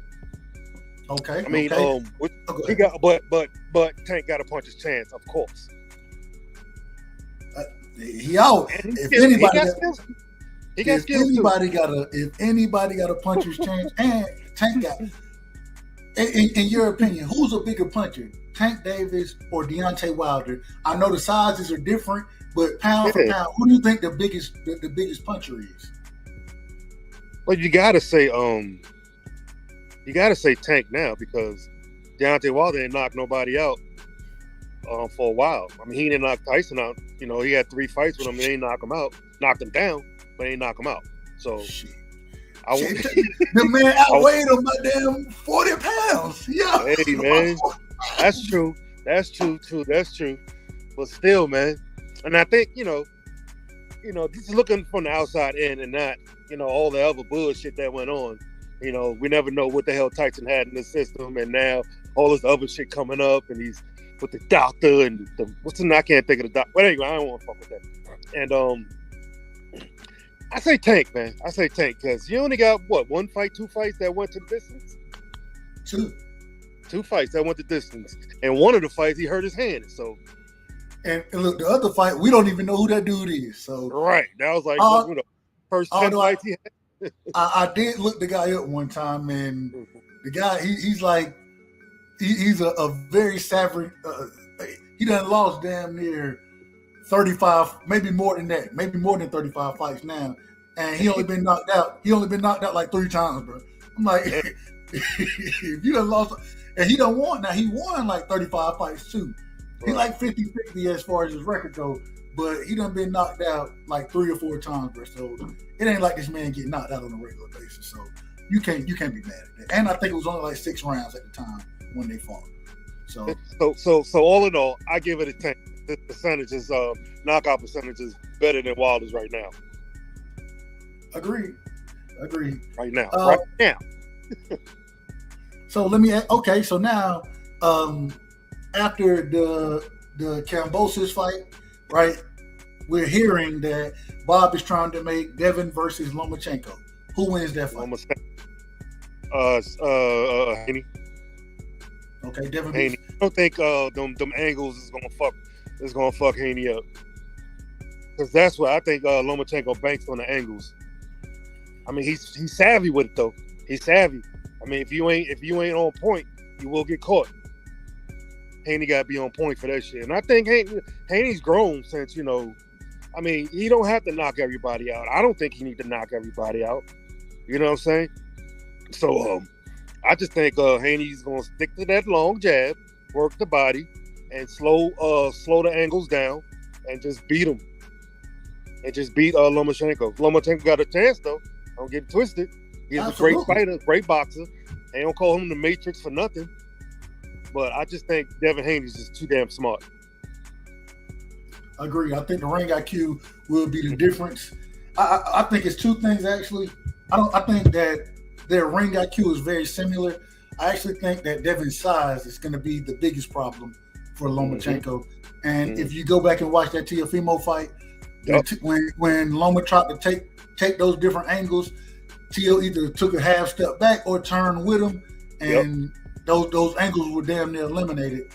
And so it is what it is, man. So, okay, moving forward, Devin Haney and Shakur Stevenson. Who wins that fight? 50-50. I can't answer that right now. Because to me, their styles are kind of similar. They just punch differently. Shakur, and I don't know if anybody knows, he punches the same way that Bud punch. If you notice it, it's it's like a long. I can't explain it, but they punch the same. And they get the knockouts with that punch. So it's up in the air, bro. It's 50-50. I can't really talk on it now. Whenever that fight come up, then that's when we gotta put our boxing minds together and really delve deep into that shit. You know what I'm saying? Because I don't know, man. What do you think? Who you think went out of that? I got, who I got. I got Devin. You got Haney. I will say this though. I will say this, man. I'm a huge Shakur fan as well. Yeah. The thing is though, in this situation, what worries me about it is, I think that Shakur's he's a more calm fighter in the ring. There are times I think Devin, he gets a little too excited. He's moving more than he needs to move. And the inside fighting. If it becomes an inside fight, then I think Shakur is better on the inside than Devin. The thing is that at the end of the day, he's the bigger, longer fighter. If you ever heard Shakur talk about it, he always said, man, Dev was always one weight class above me. Even when we were in the amateurs, when we were going to tournaments together, You know what I'm saying? So Devin's the naturally bigger guy, and he's the younger guy. And so depending on when this fight happens, it depends on when it happens. If it happens now, I'm taking Devin because I ride with Devin. But at the same time, man, it's gonna be hard as shit for him to beat Shakur right now. In 3 years, I think it's gonna be a much easier fight for Devin than it will be for Shakur. I think Shakur got more power than Devin. Agreed. More power. I think the power is similar. I think Shakur sits on his punches better. He knows how to sit down, and it goes back into, like I said, the movement of Devin. I think there are times he get outside of himself and moves too much. You know what I'm saying? You're not sitting on your punches enough. And if you look at Shakur, he got them calm feet. His feet are very calm, very educated, and he can sit there and sit on his punches. And if you watch him against Conceição, what did he do? He started sitting on his punches, rocking Conceição. And Conceição, because he's a veteran, he understood how to survive. But hey, I'm looking forward, and I'm one of the people who, damn it, I want to see that fight. I would rather see Devin versus Shakur now than Devin versus Loma. I would. Yeah, me too. But at the same time, I don't think it's going to happen that way. And, man, we got to see what happens, though. So, moving forward, though. So, now we going to Tank, man. So, Tank versus Lomachenko. Who wins that fight? Well, Tank. He stops him? Yeah, he stops him. Who? Tank versus... go ahead. Loma, yeah, he stops the shit out of Loma. They both the same size. Loma don't hit hard enough to stop Tank. Not even to keep him honest. And Tank, everybody think he can't box. Tank can fight. Tank can box. Tank got skills. He got a great boxing mind. You know what I'm saying? Look who he's around. You know what I'm saying? Even though they got, they had their problems in that ring, is where Tank is a great student. And he's a sponge, man. He's getting all that information, all that knowledge, and he's fast as fuck. Fast as hell. So I think I'm giving I'm rocking with Tank with this one, man. I like Loma Stanko, but I like Tank better. Loma Stanko. Loma Stanko. Hey, real quick, let me catch you a few of what the chat's talking about right now. If Devin stays at lightweight any longer, he's got to add Loma to the resume. That's my brother Con Shonery. Yeah. Is Bob making Devin? This is R West. Is Bob making Dev versus Loma because he thinks Loma gets the belts back, or because he wants to put on great fights? That's a good question. Bob wants belts.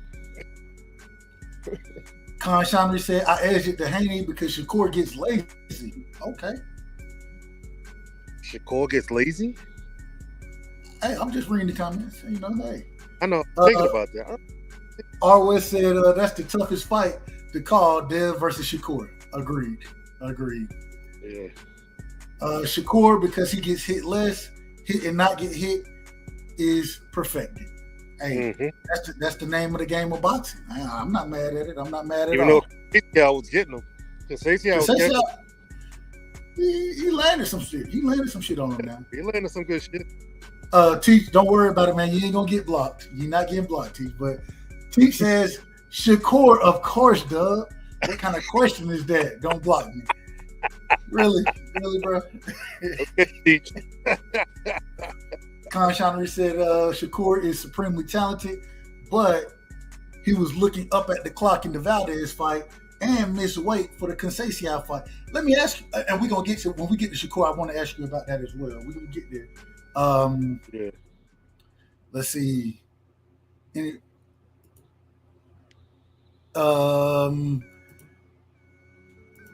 Like you just brought up though, Con Shonery said Conceição was landing right hands on Shakur. Facts.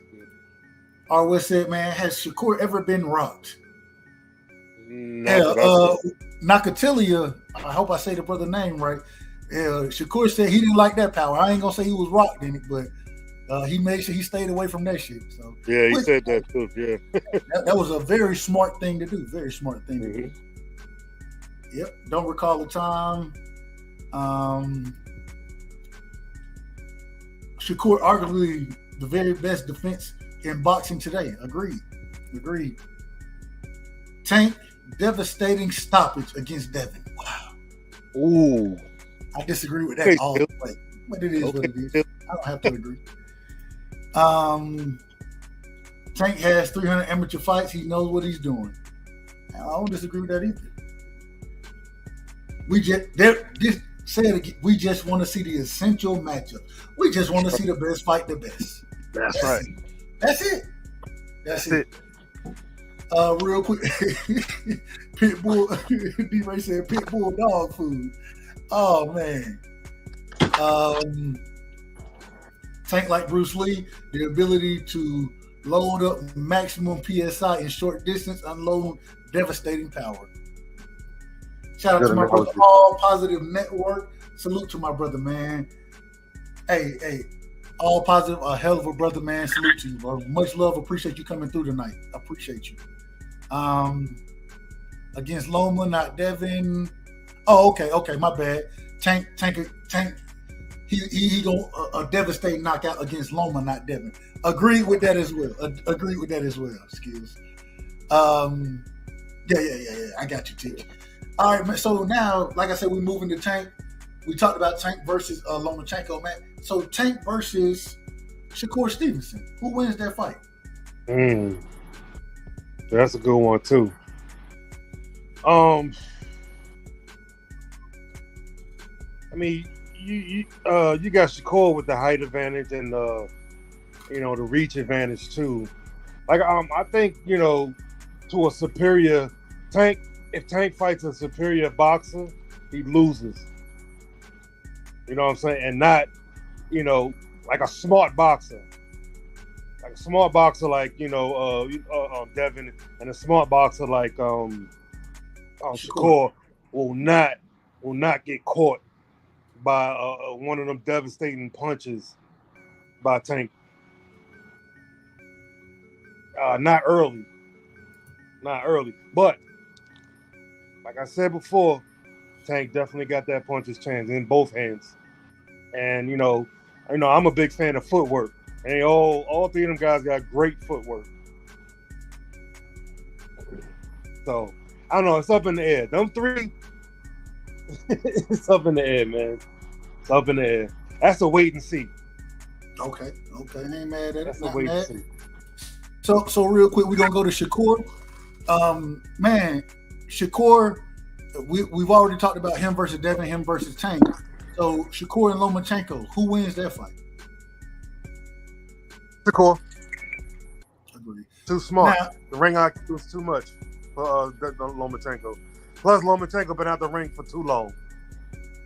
Damn near a year now. Yeah. Let me ask this now. I know you said you went to the Shakur fight. In that fight, man, Shakur missed weight. Were you disappointed by him missing weight? A little bit. It goes to the speaks to the discipline, and even I mean, what these guys do to stay at the weight that they want to fight in, they'll be called weight bullies, right? So I think, in my opinion, I think they should fight at the weight that they're most comfortable in, and I don't know, man, just not try to compete at them lower weight classes. You know what I'm saying? I just think they, the Shakur, I think Shakur will finish up at 147, maybe even 154, maybe.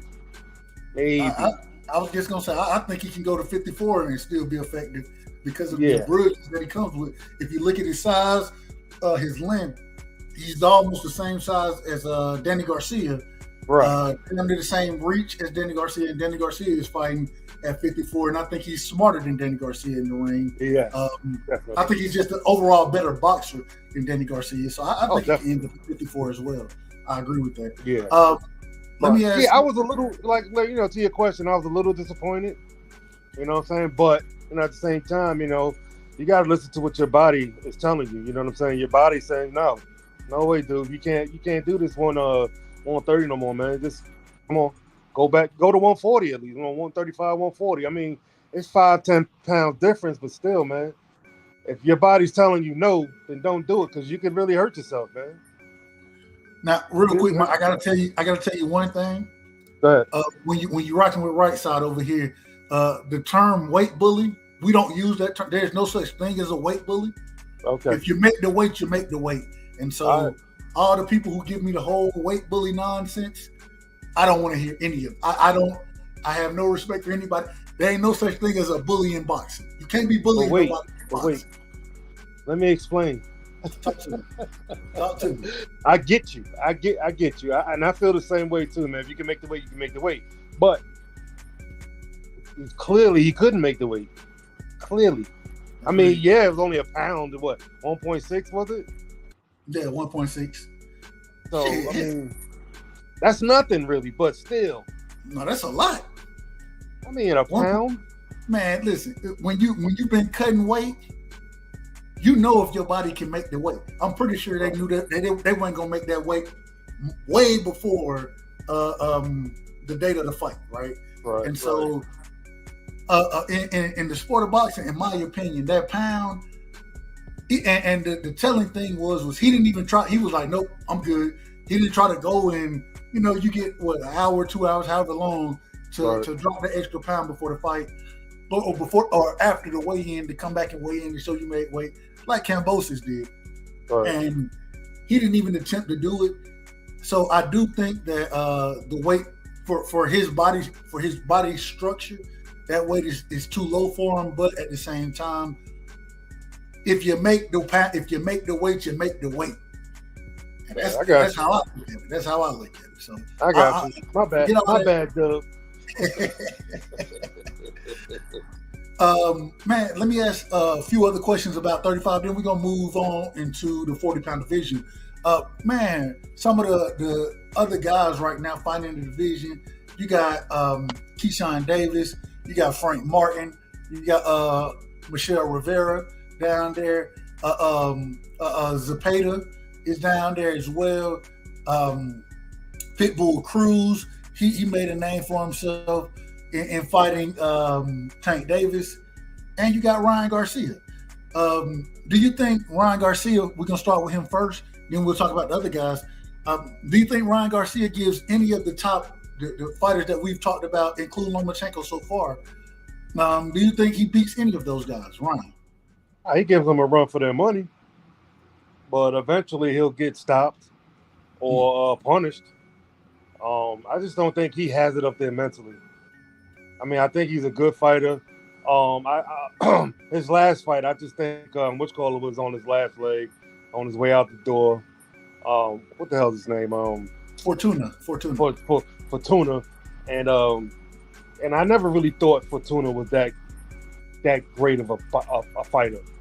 I just think he's a good brawler, and he can catch you when he can catch you. But other than that, man, he just wasn't that great. I mean, I think he beat Robert Easter. I think he beat him convincingly. But other than that, man, I don't think he was ready for what Ryan Garcia had. So, having said that, Ryan has not been tested yet. I mean, he got floored. He got sat on his pockets by the UK dude. But other than that, man, I don't know. I don't think he has it up there mentally, man. Luke Campbell. Luke Campbell on the ground. Yeah, I just don't think he has it up there mentally, bro. I don't trust him. And real quick, man, shout out to my brother, man, Retro Boxing and Documentaries, aka Blood Boxing, man. Salute to you, bro. Much love. Appreciate you coming through. Much love. What up, Blood? Blood, got to get you up here as well, man. Got to get you up here as well. A great boxer, man. I like Blood. Hey, man, I remember. So, quick story on Blood, man. So, when I first jumped on, I done heard he's a legend in the YouTube community as far as his boxing mind, And man, I was on the panel one time and he jumped on, and I'm like, man, damn, what's going on, brother, man? I know you probably don't know who I am. He was like, oh, no, I done heard you talk a whole bunch. you do a lot of talking, so I'm thinking, I'm like, oh damn, blood hurt. So man, appreciate you coming through, bro, and definitely, like I said, gotta have you up here one day, man, definitely. Yeah, Blood, cool dude, man. Man, let me ask this: so Pitbull Cruz, Frank Martin, man, who's the best young prospect? And let's not forget Keyshawn Davis as well. Keyshawn Davis, who's the best prospect down there? And real quick, KQKC, he'll have an interview this Friday, I believe, with one of my favorite up and coming fighters. Okay, Floyd Kid Austin Schofield, right? And so, man, who is the youngest? Who's the up and comer that you're looking forward to seeing? I like Keyshawn Davis. I like him. I like his style, man. I like that he's talking crap. You know, they supposed to do that. Yeah. But talk crap about your weight division and not other people's weight division. Just, you know what I'm saying? Leave Earl and leave Terrence alone. Just stop that. Stop that. Talk about your weight class and your weight class only, and what you're going to do to these people in your weight class. I like Keyshawn Davis. You know what I'm saying? He's brave. He got a mouth on him, and he has skills to back it up. Frank Martin, I haven't seen enough of him to evaluate him, but from what I saw, to what he did to the guy that beat Colbert, right? Didn't he beat? Yeah. I like him. I like Frank Martin. He's good. Frank He's Martin a good dude. And Frank Martin, and he's under, one of the best trainers out there. So Derrick James, absolutely. Derrick James, yeah. D-Ray, we get into the welterweight division, brother. We getting there. We gonna get there. We get there. A few other questions. Man, you got Jermaine Ortiz versus Lomachenko coming up later this month, or I believe it's later this month. I believe it's at the end of the month. End of the month, yeah. Does Jermaine Ortiz, do you think he has a chance to beat Lomachenko? No, not really. I disagree, man. So I'm one of the few. I think, man, I like Jermaine Ortiz a lot. I think he's a good fighter. I do think that Lomachenko is a better fighter, but I think it's going to be that's going to be a tough test for Lomachenko. I got Lomachenko winning, but I'm not writing Jermaine Ortiz off just yet, man. The brother can fight, and that was the fight. Jermaine Ortiz, I believe he beat Jamel Herring in his last fight as well, and so we got to see what happens. We got to see what happens, but I think Ortiz has a chance in that fight. The brother can fight; he can definitely fight, and he's younger. Hey, it's going to be a tough. It's going to be a tough task, in my opinion. A lot of people will think Lomachenko will walk through him. I think it's going to be definitely a tough fight for him. So looking forward to that. Looking forward to that fight. Anybody else in the division that I want to talk about? Now we're gonna move forward. We're gonna move forward to the 40-pound division. Right now at the 40-pound division, you got Josh Taylor dropping all type of belts up there.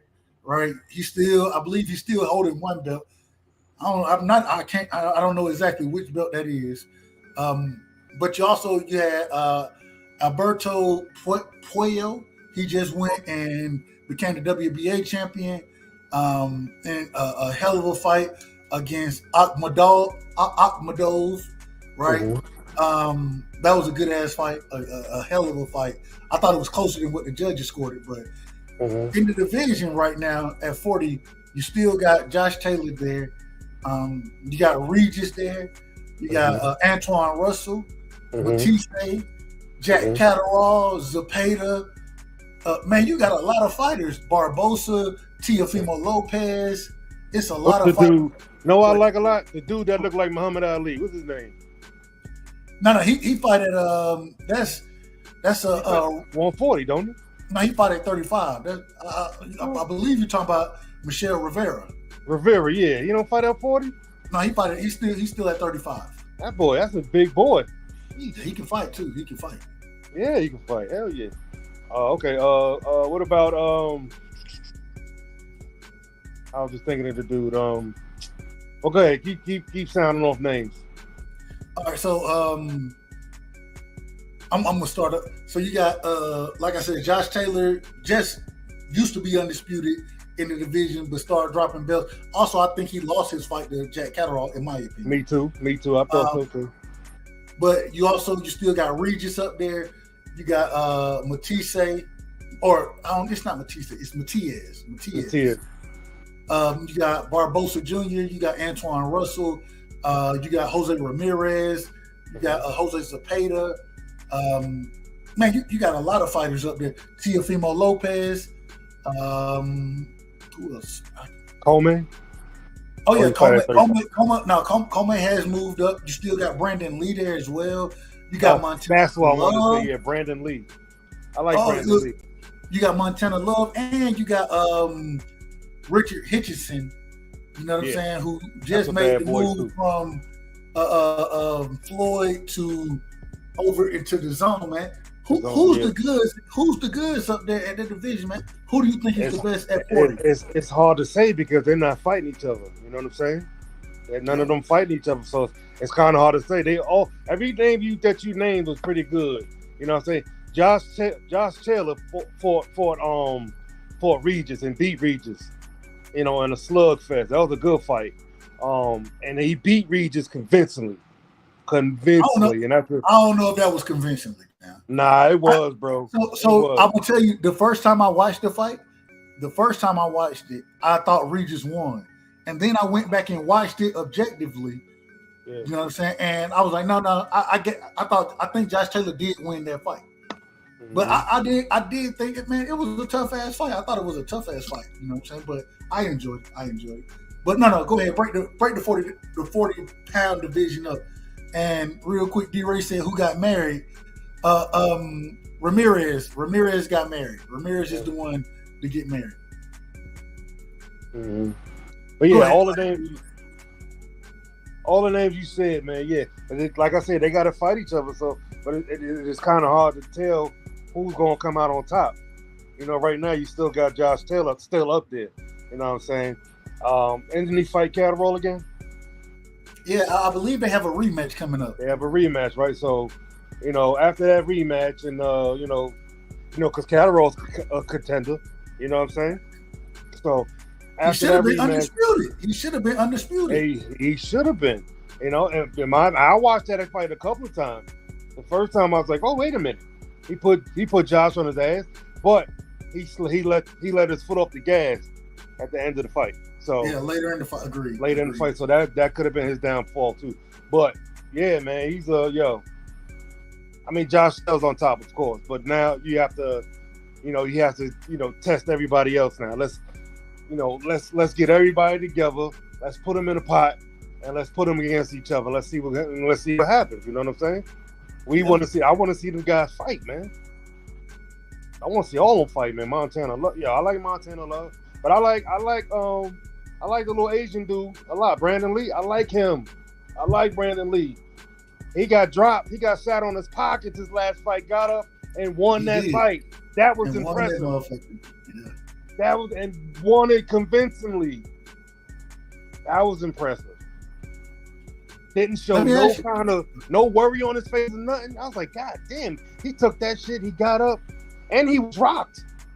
He was rocked because he fell and, he did one of them falls where his arms went out and shit. I was like, oh shit, he might be done.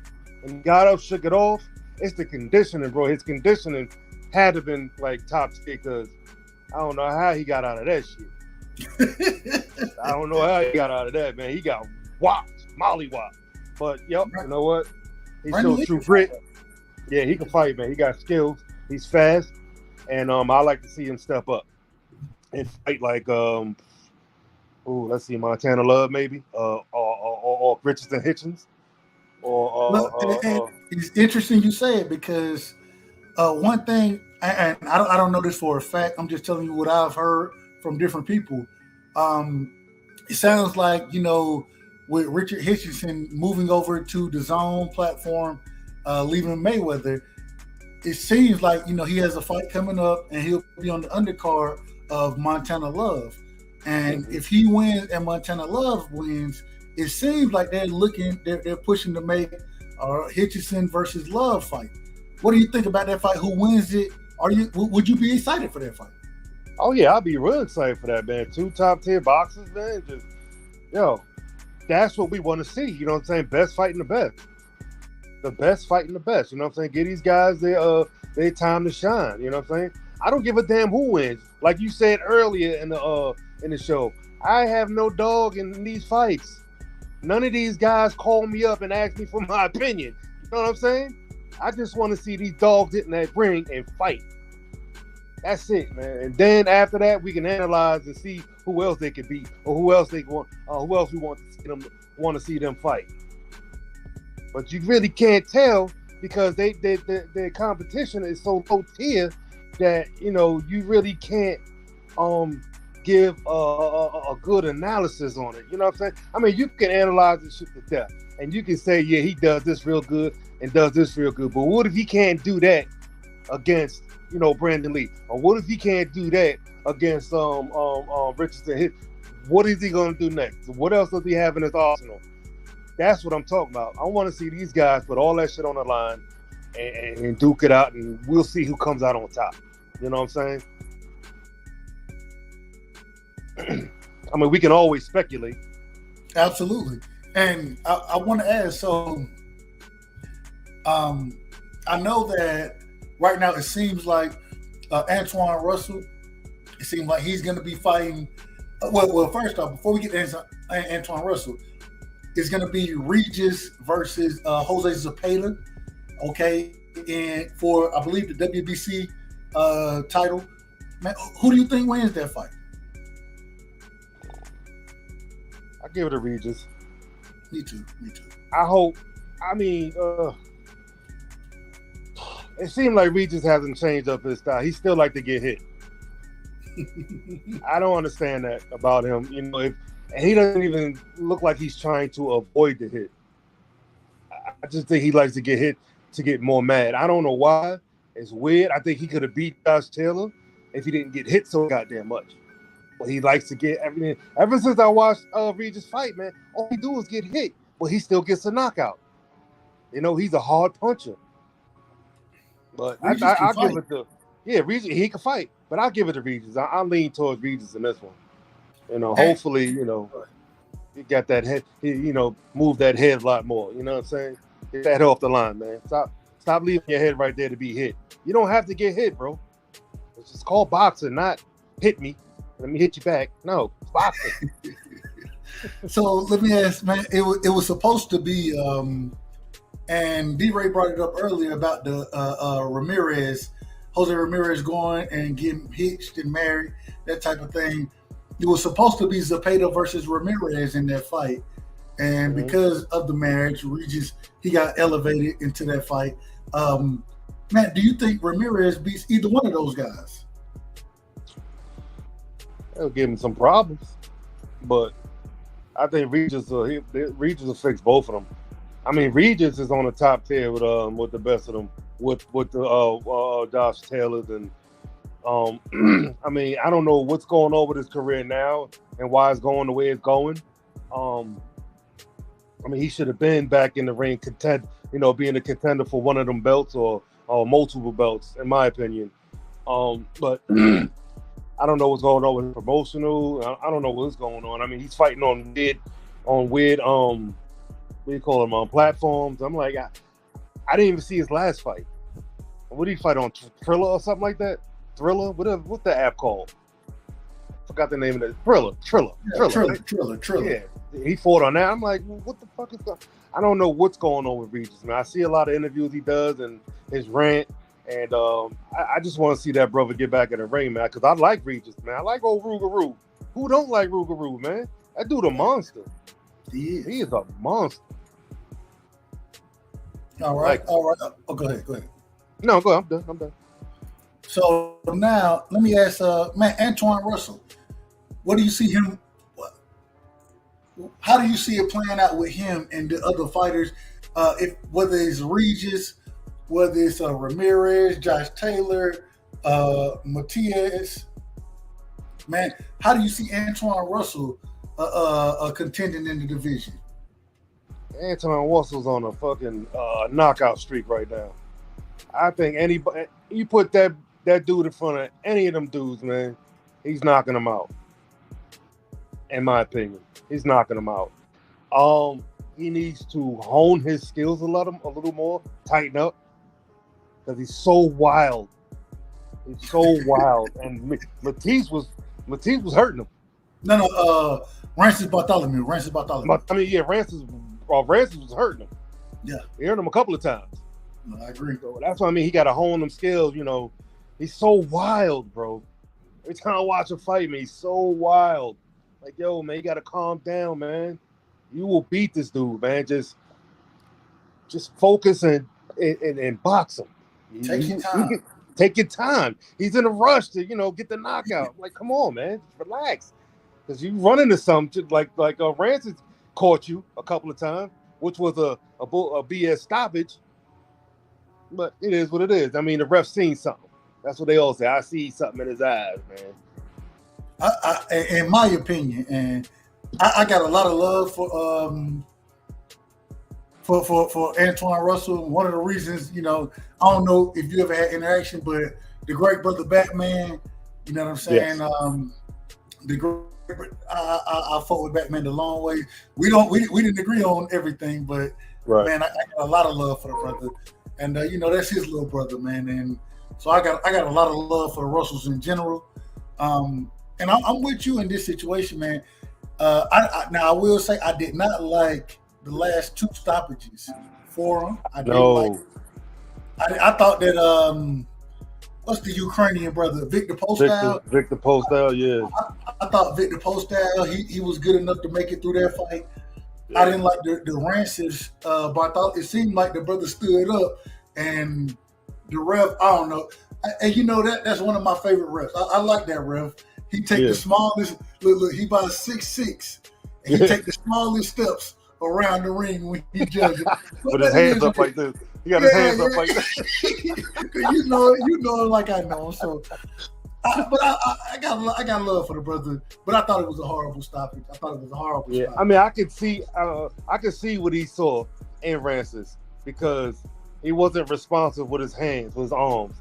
You know what I'm saying? He wanted to feel the power in his arms coming up, and Rancis had none of that going on. So maybe that's what made him stop the fight. Call off the fight. Maybe. Man, last question in the division. Last question, because we got so many divisions to go through. We had 2 hours and 30 minutes.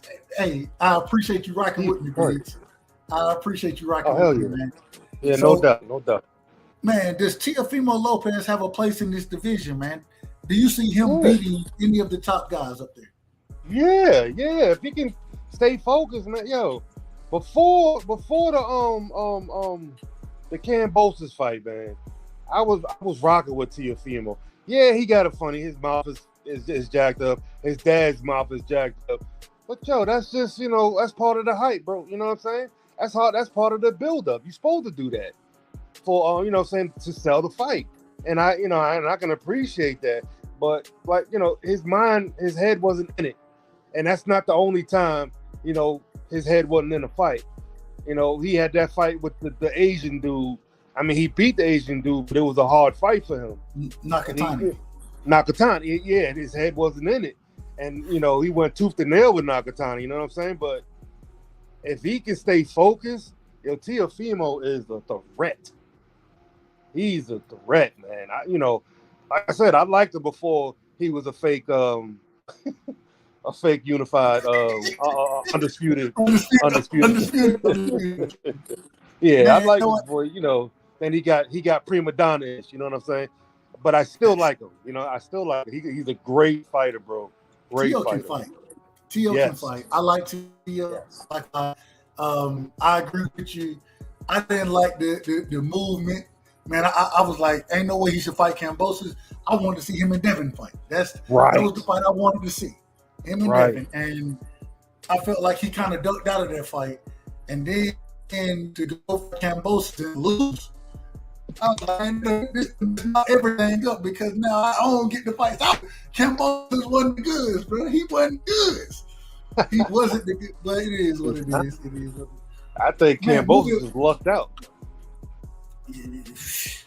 He lucked out with Look, that shit. You got to remember, he knocked him down, and it still was a split decision. Yeah. It was still a split decision fight now. No, we can't act like Teofimo knocked him down too. Facts. Yeah, Teofimo knocked him down too, right? Yeah, absolutely. And what, the 10th round or something? And so, it is what it is. But I didn't think that was the fight to be made at the time. I thought Devin versus Tio was a better fight, in my opinion. But last question with the 40-pound division. Devin Haney says he's going to move up eventually. Does he have a place in the 40-pound division? Do you see him having a place up there? And 40? Oh, yeah. Oh, definitely. Devin's not a small guy neither. You know, he a big dude. So, oh yeah, he got a place in the 40. Definitely. I think he beats most of them now. I agree. Hey, I think he beats Josh Taylor. Hey, the only person that I worry about in the division is Antoine Russell up there for Devin. And I got Devin beating him as well. That's just I got Devin beating him. Man, we got to go to 47. Real quick. Man, that's my favorite. That's my favorite division. That's what. And when we get past 47, I'm gonna give it to you, and we'll talk about maybe one or two divisions, and then we'll shut it down for the night. But 47, man, you got killers at 47 right now. So right now, bro. EJ is the number one guy at 47 right now. You got Bud right there on his heels. You got Boots up there.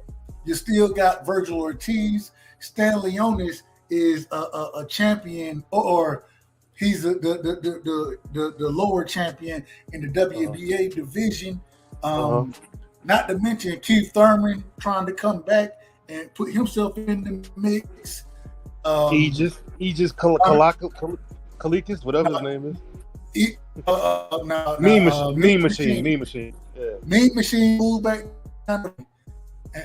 Excuse me. He moved back down to 40. He said he ain't had no place up there. He ain't got no place up there. But Connor Ben just got caught taking drugs and shit. Yeah.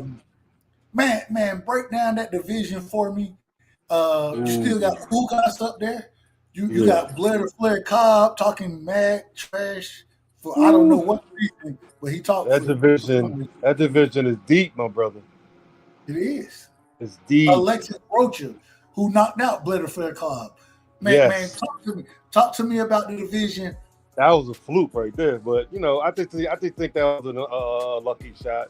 Blair wasn't, what I'm saying, he was just cocky, like he is. He stayed cocky, but I like Blair the Flay. Talk a lot of shit. He's a good fighter. Great defense. Iffy defense. It's okay. Not saying great. He has work to do. And with time, I'm pretty sure he can contend with the best of them. Conor Ben, I haven't seen. Only person he really beat was what's the white guy? Algieri. Yeah, Algieri, and that's not no big old. Okay, it might have been big in the UK, but Algieri. I don't know, man. He's just not that great to me. But Ben is good. He's a good man. He seemed like he's good, but I want to see him come cross that pond and come out here and contend with one of the best out here. Not no bullshit fight neither. Not no scrubs. I want to see him a good fight. Maybe Keith Thurman or somebody. What'd you think about him taking the or popping 30? You know what I'm saying, before this fight that was supposed to happen this past weekend, but because Conor Ben popped 30, the fight wasn't able to happen. The Eubanks fight. What did you think about it? Oh, shame on you, bro. Shame on you. You know what I'm saying? You got caught popping. I don't even know what the hell it's called. But it was supposed to be like a hormone thing. I don't. It's a women's fertility. So when I did my research, it's a women's fertility drug, but it's also used for men when they're taking PEDs to reproduce sperm count, as well as masking. It's used as a masking agent as well. And so it was a lot of things that when you start to read up on, I can't say the name of the drug, but when you start to read up on it, it's used for multiple different things. So. Right. So I mean, you got Pop Dirty. Hopefully he gets reprimanded for it, and I guess they're gonna let him back in. But I have no respect for people that pop drugs, use PED. I have no respect for them. I'll watch him fight again whenever he gets to fight again. But other than that, man, I don't care for him much because you're dirty. I feel the same way about Canelo. If you pop dirty, I don't give what you do in the rest of your future. Your future fights, man. You pop dirty, you a cheater. You know what I'm saying? So, enough about that. But other than that, popping dirty shit, he looked the part. You know what I'm saying? He passes the eye test. He's a great puncher. He gets knockouts. He has great skills. But this is the problem, real quick. I gotta say it. The problem is the nigga didn't start getting knockouts until what it seems like, because you had other people come out talking to him. We're not gonna spend our time on Conor Bean. We're not gonna spend our time on that. But you did have other people come out saying that he was cheating previously to this, and it seemed like that a lot of it was being covered up. We gotta wait to see what all comes out, and so I'm gonna say we're gonna put that on the or we're gonna table that conversation. All right, man. Let's talk about real quick, man. EJ first, EJ and Bud, of course. Mm-hmm. And then right after you finish talking about those two fighters, please bring in Boots and Virgil. I think that's and Stan Leonis. Stan Leonis has taken step aside money twice, right, for EJ, and so I think we got to bring Stan Leonis into the conversation. I think that's the top 5 in the welterweight division. Keith Thurman being number 6. If you want to talk about him, but man, just break the division down all the way from your perspective. All right, yeah. Well, I got kind of sidetracked with that cheating motherfucker. Stan Leonis, great in the pocket fighter, can't fight on the outside, so he'll get beat, he'll get destroyed by any of the top tier. Like Bud will kill him, EJ will kill him, Boots will kill him. So but he's powerful and he has a chin. But he'll get punished. What about Virgil? Virgil Ortiz, a front runner. I haven't seen him, I don't know, doesn't he have all knockouts? Because I haven't seen him go 10 rounds or 12 rounds yet. 19 wins with 19 knockouts. Exactly. So he's a front runner. So if he can catch somebody, he can catch him. But if he step in the ring with one of these great boxers like Boots and Arrow and who else?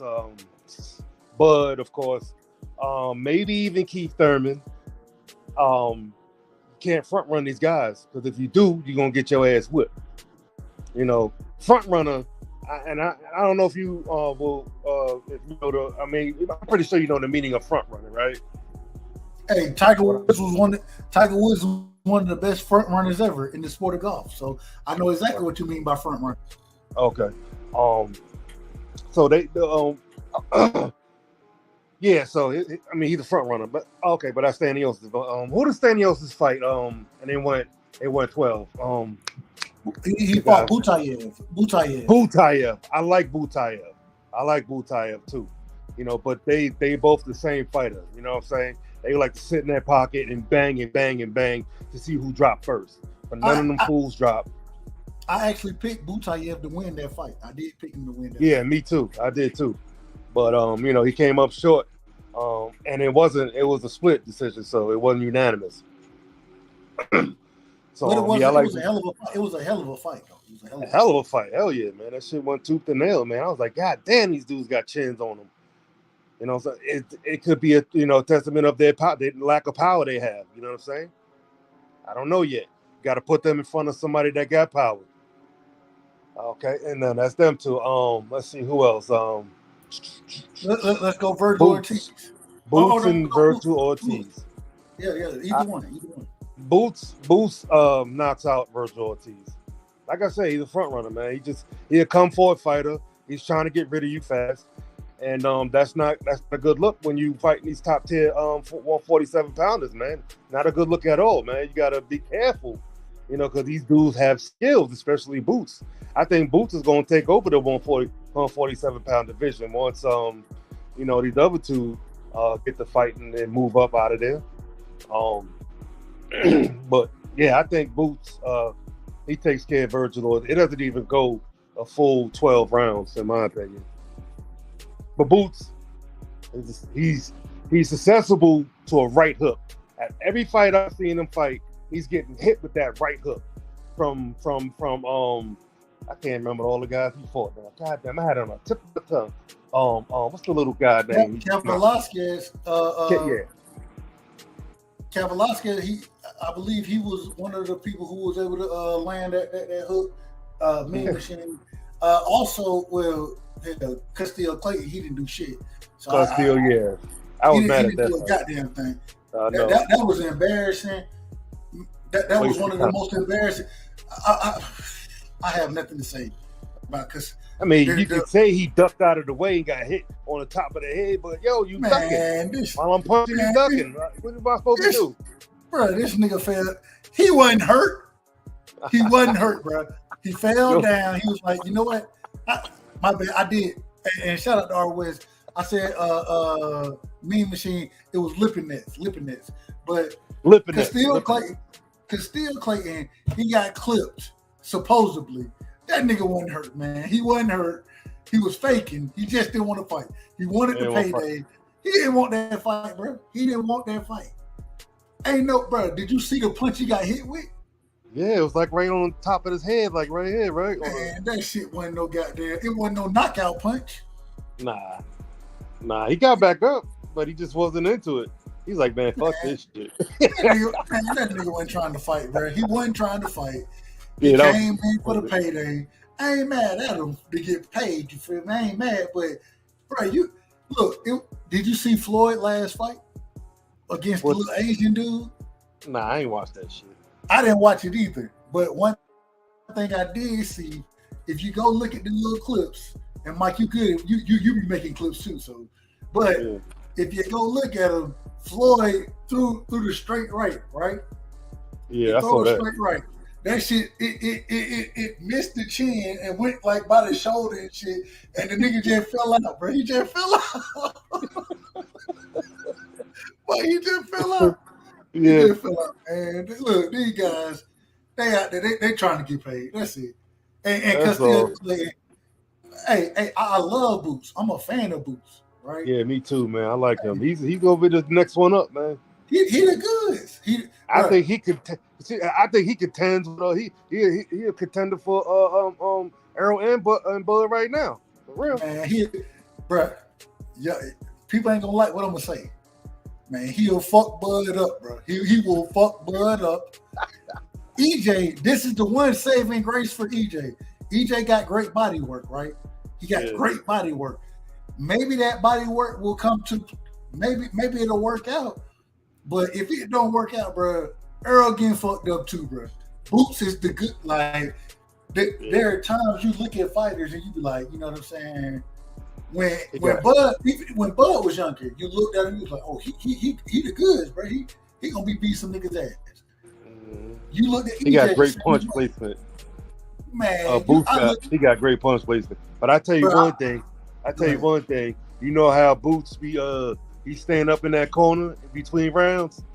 Yeah, he need to sit his ass down. You ain't doing that against EJ. You gonna sit your ass down. He need to, bro. Go on to get them legs fresh, bro. Get that minute of rest for them legs that you can get, bro. Get that minute. Yeah. You need it. Yeah. You need it. And EJ hit them hips too. Woo! That's why I say it's the body work. The one thing now, and I'm just being honest. With Bud, you feel me? The thing is Bud body work isn't nearly what EJ's body work is. It's not the same. Right. It's not even close. You feel me? It's not close. Mm-hmm. Bro, I ain't gonna hold you. I love Bud, bro. Like, I'm a fan of Bud. I'm a fan of EJ. I'm a fan of both of these. I told you earlier, I ain't got no dog in the fight. Right. Bro, Boots got these niggas' numbers, bro. I believe that. I'm just trying to tell you, bro, I could be wrong. I'm just trying to tell you that what I see from Boots, bro, that shit different, bro. Boots is Yeah. the goods. He one of them. He one of them generational fighters, in my opinion. I think Boots gonna be able to clean divisions out, and he gonna be beating the shit out of motherfuckers, bro. Like he gonna. Yeah. And Bud and EJ, I love both of them. They both fall on the list that I think Boots beats both of them, bro. I think Boots is the. I think Boots can go up to 54 right now and beat Charlo, bro. That's how much. That's how much respect I got for Boots, bro. Ooh. I'm just telling the truth. I'm just telling the truth on how I feel about it. Ooh. He'll go up. He'll beat the dog shit out of Fundora, bro. Fundora, and you know Fundora got. You think he'll beat? Ooh. Man, he'll fuck Fundora up, bro. He'll fuck. If Fundora take too many shots, bro. He do. Man, Boots can fight, man, and like I always say, I'm a big Devin fan. Devin is my guy. Boots, Shakur. They're it's 1A, 1B, 1C with me with those three. And the skill set that Boots has, that shit is deadly, bro. And the power that he carry, and man, the nigga, he always working out. He always in shape. But Bozy is one of the coldest trainers up. I love listening to Bozy talk about it. Man, Boots is that guy, bro. Boots is that guy. Definitely. I like it. Yeah, I like them all, man. I like them all. Look, I'm gonna stop here, bro, because I think my kids are still up. They think they slick. My bad. They knew I was coming on with you, man. They knew it. They taking advantage of it right now. We had 247, man. Mike Biggz Boxing is in the building. A hell of an interview, bro. Much love for you. Thank you so much for giving me your time, your energy. Man, I really appreciate it, man. Give your last words. Let the people know where they can find you. Talk to them. Yes, sir. Yes, sir. I appreciate you too, man. Yo, everybody, man, make sure y'all sub the Rightside. You're a good brother, good boxer mind, man. Yo, great conversation, this man, and I appreciate you having me on too, my brother, man. Yo, you're a real one for this one, bro. Thank you so much. You know what I'm saying? And once I get back in the groove of things, man, I'll have you on my show, man. We can kick it or whatever. You know what I'm saying? And I'll just hit me up about the PS5 a little later. Sir. Yes, sir. Yes, sir. Yeah, y'all can all follow me Instagram at Mike Biggz Boxing 74, Twitter Mike Biggz Boxing, here on YouTube Mike Biggz Boxing, what's that, TikTok Mike Biggz Boxing 74. I have a little fun with my kids or whatever. That's about it. I gotta get a TikTok, man. So. It's just something for fun. Thank you so much, brother. Appreciate your energy. Appreciate your time. Hell of an interview. And we gotta have you back on the show, man. We gotta have you back on the show. Anytime I can get an invite over to your platform, I'll definitely be there. And man, just thank you for everything you did for me, and appreciate you putting you know what I'm saying, just keeping it a buck tonight, man. I appreciate that shit. Much love to you. No doubt, bro. Appreciate you too, man. 3 hours strong. I don't know how we did it, but we did it, man.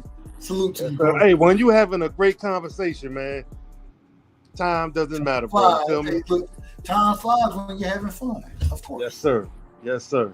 Appreciate you, King. Much love. I'll catch you later. Yes, sir. Right, bro. Peace, chat. Man, y'all make sure y'all go sub to Mike Biggz Boxing. A hell of a show tonight. A fantastic time. Salute to everybody who was in the building, man. My brother Teach in the building. R. West in the building. Late nights. You feel me? Late nights. Con Shinery. Deep Break Promotions. Retro Boxing. Blood Boxing. You feel me? And everybody else, man. I got to scroll up so far. I ain't got time for it, man. So, hey, man, salute to everybody in the building. Much love to y'all. Thank y'all so much for always coming through, supporting the channel, hitting the like button. Man, I just really appreciate everything y'all do for the channel. Shout out to my brother, Mike Biggz Boxing. If y'all not subscribed, make sure y'all go over there and sub to the brother. He doing his thing. He got clips for you. He got videos for you. Man, go check him out, man. He doing his goddamn thing. Once again, thank y'all, man. And, hey, whenever you're over here, you know what you're doing, right? You rocking with the right side, man, and I just appreciate y'all rocking with the right side. And guess what? We out of here for the night. Bud Crawford is a fight fan, and he's a fight fan's fighter. The Ennis Express is a runaway train. Ain't no pressure when you built for this. Man down. Round one. The truth hurts. Ladies and gentlemen, presenting the undefeated super flyweight from San Antonio, Texas, Jesse Bam Rodriguez!